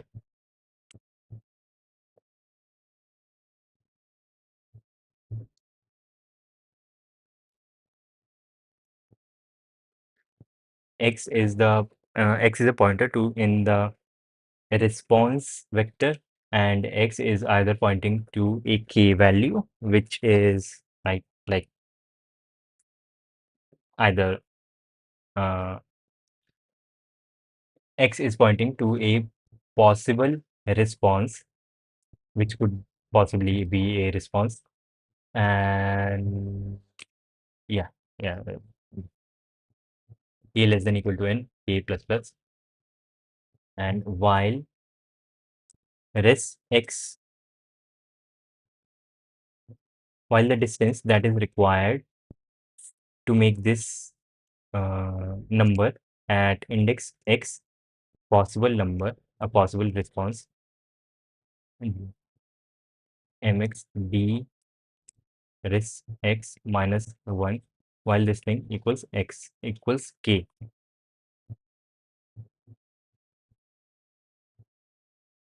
Answer equals minimum of answer and res x and x plus plus. We move x to the next one,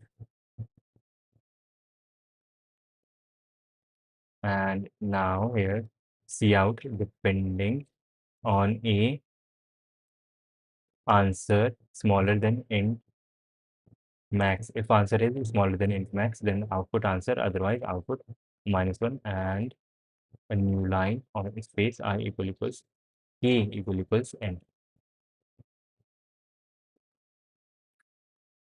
Okay, application binary out of bounds.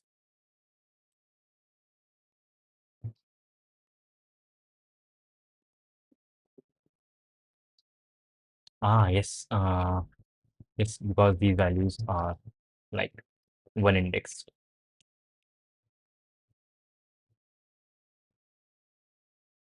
Okay, wrong answer.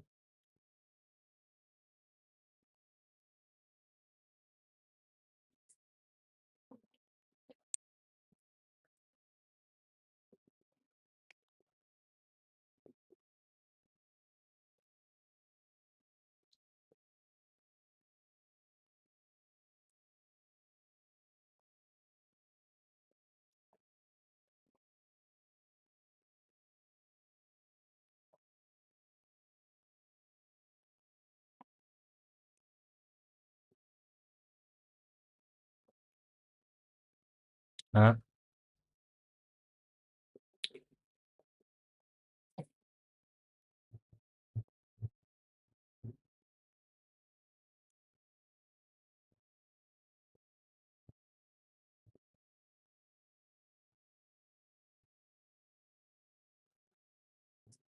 okay, answer is not getting updated.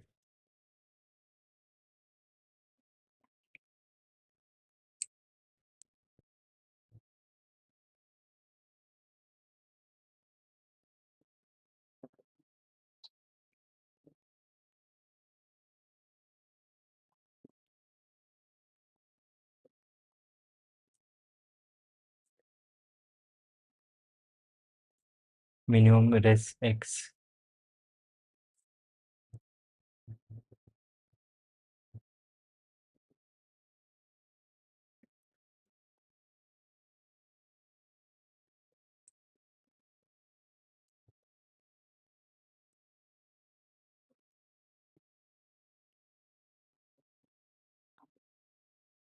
K is increasing at some point.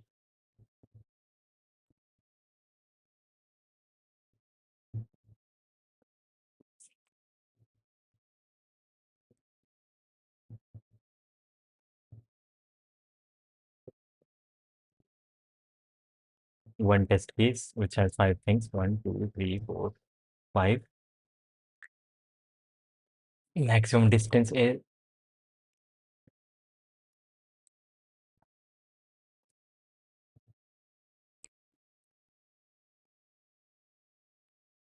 Maximum distance is crazy for everyone. Literally crazy.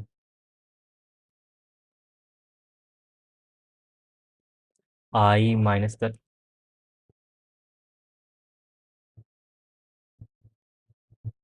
my bad. Sorry.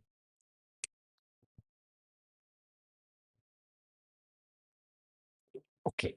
Application binary messed up. Last C equals I. Because of this, last C equals I.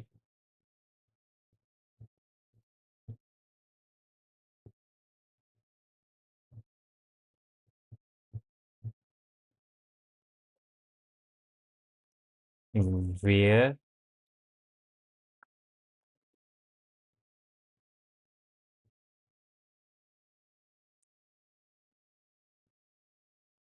one test case, my values 1, 2, 3, 4, 5.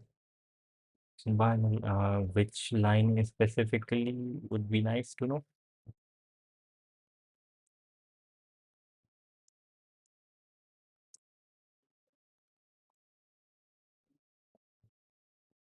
It was completely fine here. Uh-huh.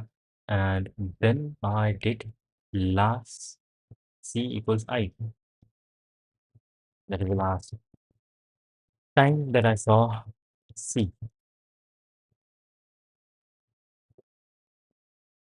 Okay, this is crazy. So C is not indexable in last.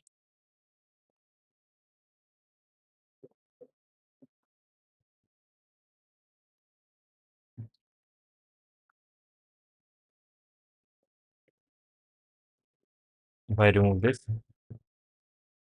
then everything is okay. If I add this, then nothing is okay. That is crazy. Crazy witchcraft. Craft. Doing great in less time. Always. Thank you. Thank you. Thank you a lot. Like really a lot.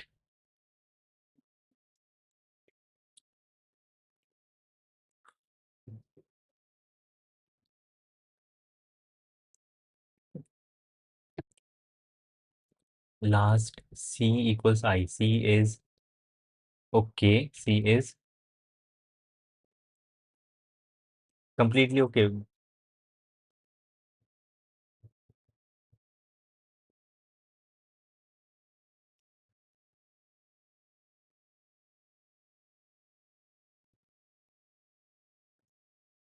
Okay, this is actually magic. What is even happening? What is happening? Uh,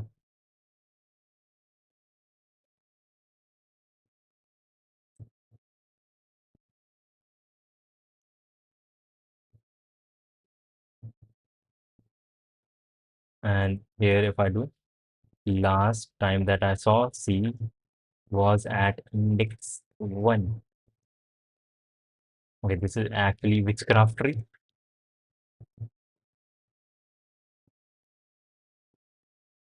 The other place that I'm using last is here.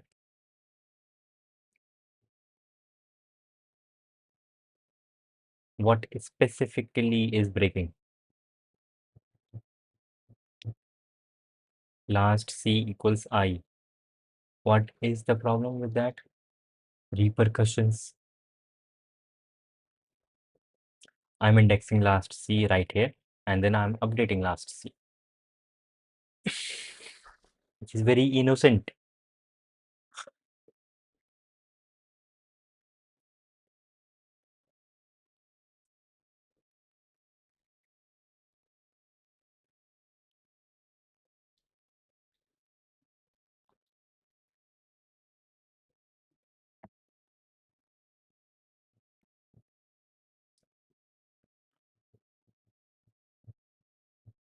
Does not make any sense. Like, shit. Last C is I. The last time that I saw C was at the index I. It- last here is being used to update to get D, and D as in like tragedy. So max DC. maximum distance for C and D. And okay, I'm not indexing anything out of ordinary. Current maximum distance or the distance D, current distance. And the code that I just wrote a while ago was working amazingly.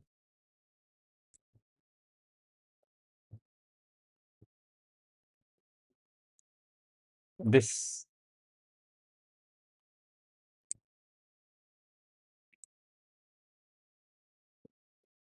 okay, this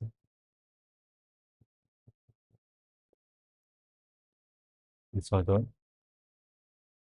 Then at some point I deleted the whole thing. Yes, here. Okay, this was the last working sample.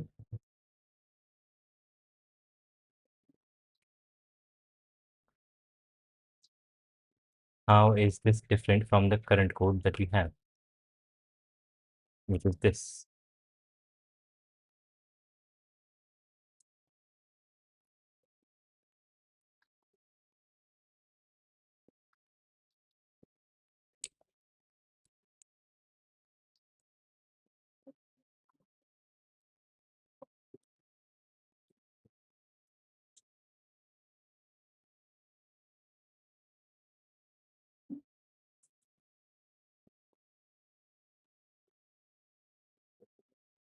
I minus 1, j minus 1, response size n, update d values, I maximum of di or n minus last time that I saw this number I, and the last time that I saw this number I was right here. It was C. Before calling it I, it was called C.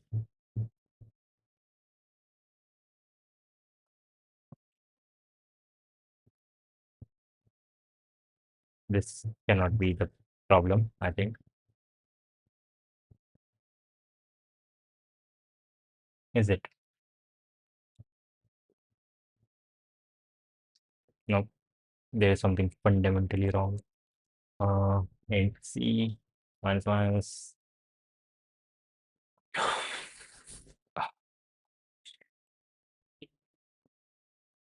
mxd C maximum distance, whatever it already is. Initially, every distance is equal to 0. And the current distance, last C, last update last C, the last time that we saw the value C, which is I, like right now. And then when we get out, let's say C out, I, flush. Now flush out, we have just one test case, it has 5 numbers, 1, 2, 3, 4, 5. And our high was there. So we do get past this point. Do we get past this point? E plus plus or slash out, one test case, 5 numbers, 1, 2, 3, 4, 5. We do get past that point. We see high. Okay, and shit, end line would be better. And we get past this point? That is the question. One test case, 5 numbers, 1, 2, 3, 4, 5.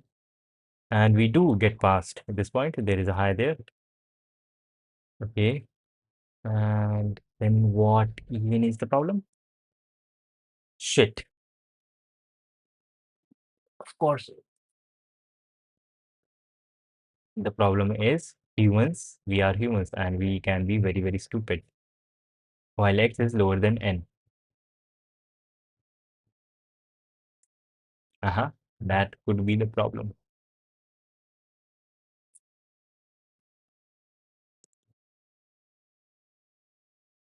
Now we got it.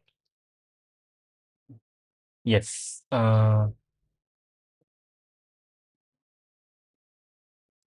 Move to the next element.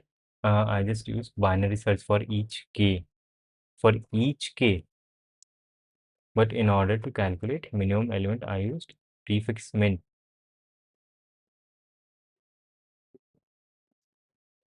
Uh, Wait, I don't get this. There is also a chance that is not equal to k. Yes, that is fine. Uh, if that is not equal to k, then I cannot update my minimum value, right? This value. I can only update if this thing equals k, and only then I'm updating. And among all the values for which this thing equals k, I am updating my answer. So x is always pointing to the either whose value, maximum distance is either greater than k or equal to k. So I update this thing, right? And then what else? At the same time, you are not in at the same time. Yes, so that is fine. At the same time, you are not increasing. Increasing, I mean increasing this thing. I don't get what you mean by increasing. And particularly if distance res x minus 1 lower than k, for sure you need to move to the next element. Yes, here I have res is sorted. Here I sorted res according to the distance. So res is like, let me like actually show.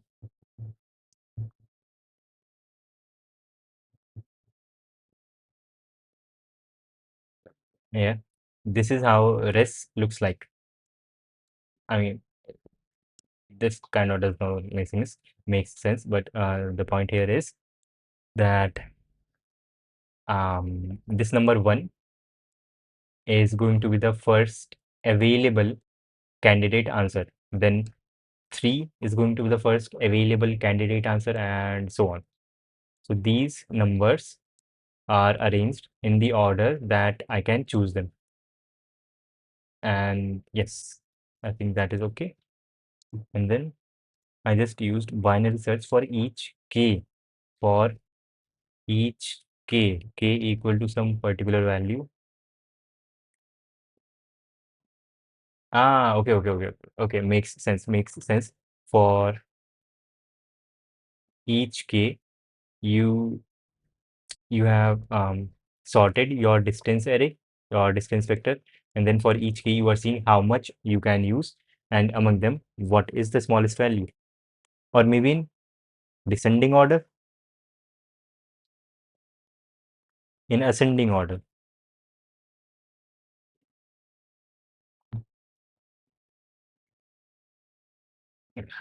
Shit, I will have to think about this. You are using binary search for each k, but in order to calculate minimum element, I use prefix min. That makes sense. That makes shit. Okay, yes. This is also prefix min. This is also prefix min without having to store anything, with just a singular variable, I think. Anyways, what are the tags? I guess the tags are sorting, constructive algorithm, maybe binary search. Binary search, the first thing, implementation, 2 pointers, yes, data structures, but not sorting. Tutorial. It's been, shit, okay, I can stop this. I think I have been yapping for 5 minutes. I can say 1 hour to do this one. 1 hours, 1 hour. Refresh. A, A, where is A? Div to A. Yes. Copy. Key amazing numbers. Yes, key amazing numbers. Okay. Let's fix some arbitrary number x and calculate the minimum value of k such that x occurs in all subsegments of k. Yes, that is what we mean by distance, mx distance. Be the indices of entries of x in the array. These are all the indices for all the times that x occurs. And the first one is always going to be -1, and the last one is always going to be n. We can take that. Then for each IM, it is clear that K should be at least the value, this thing, yeah, the distance, at least this distance. Also, K, at least this maximum distance when this thing is maximum. Also, K greater than P1 and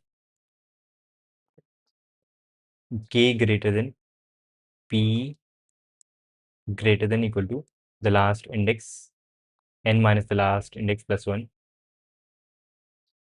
It is enough to just take the maximum of those values.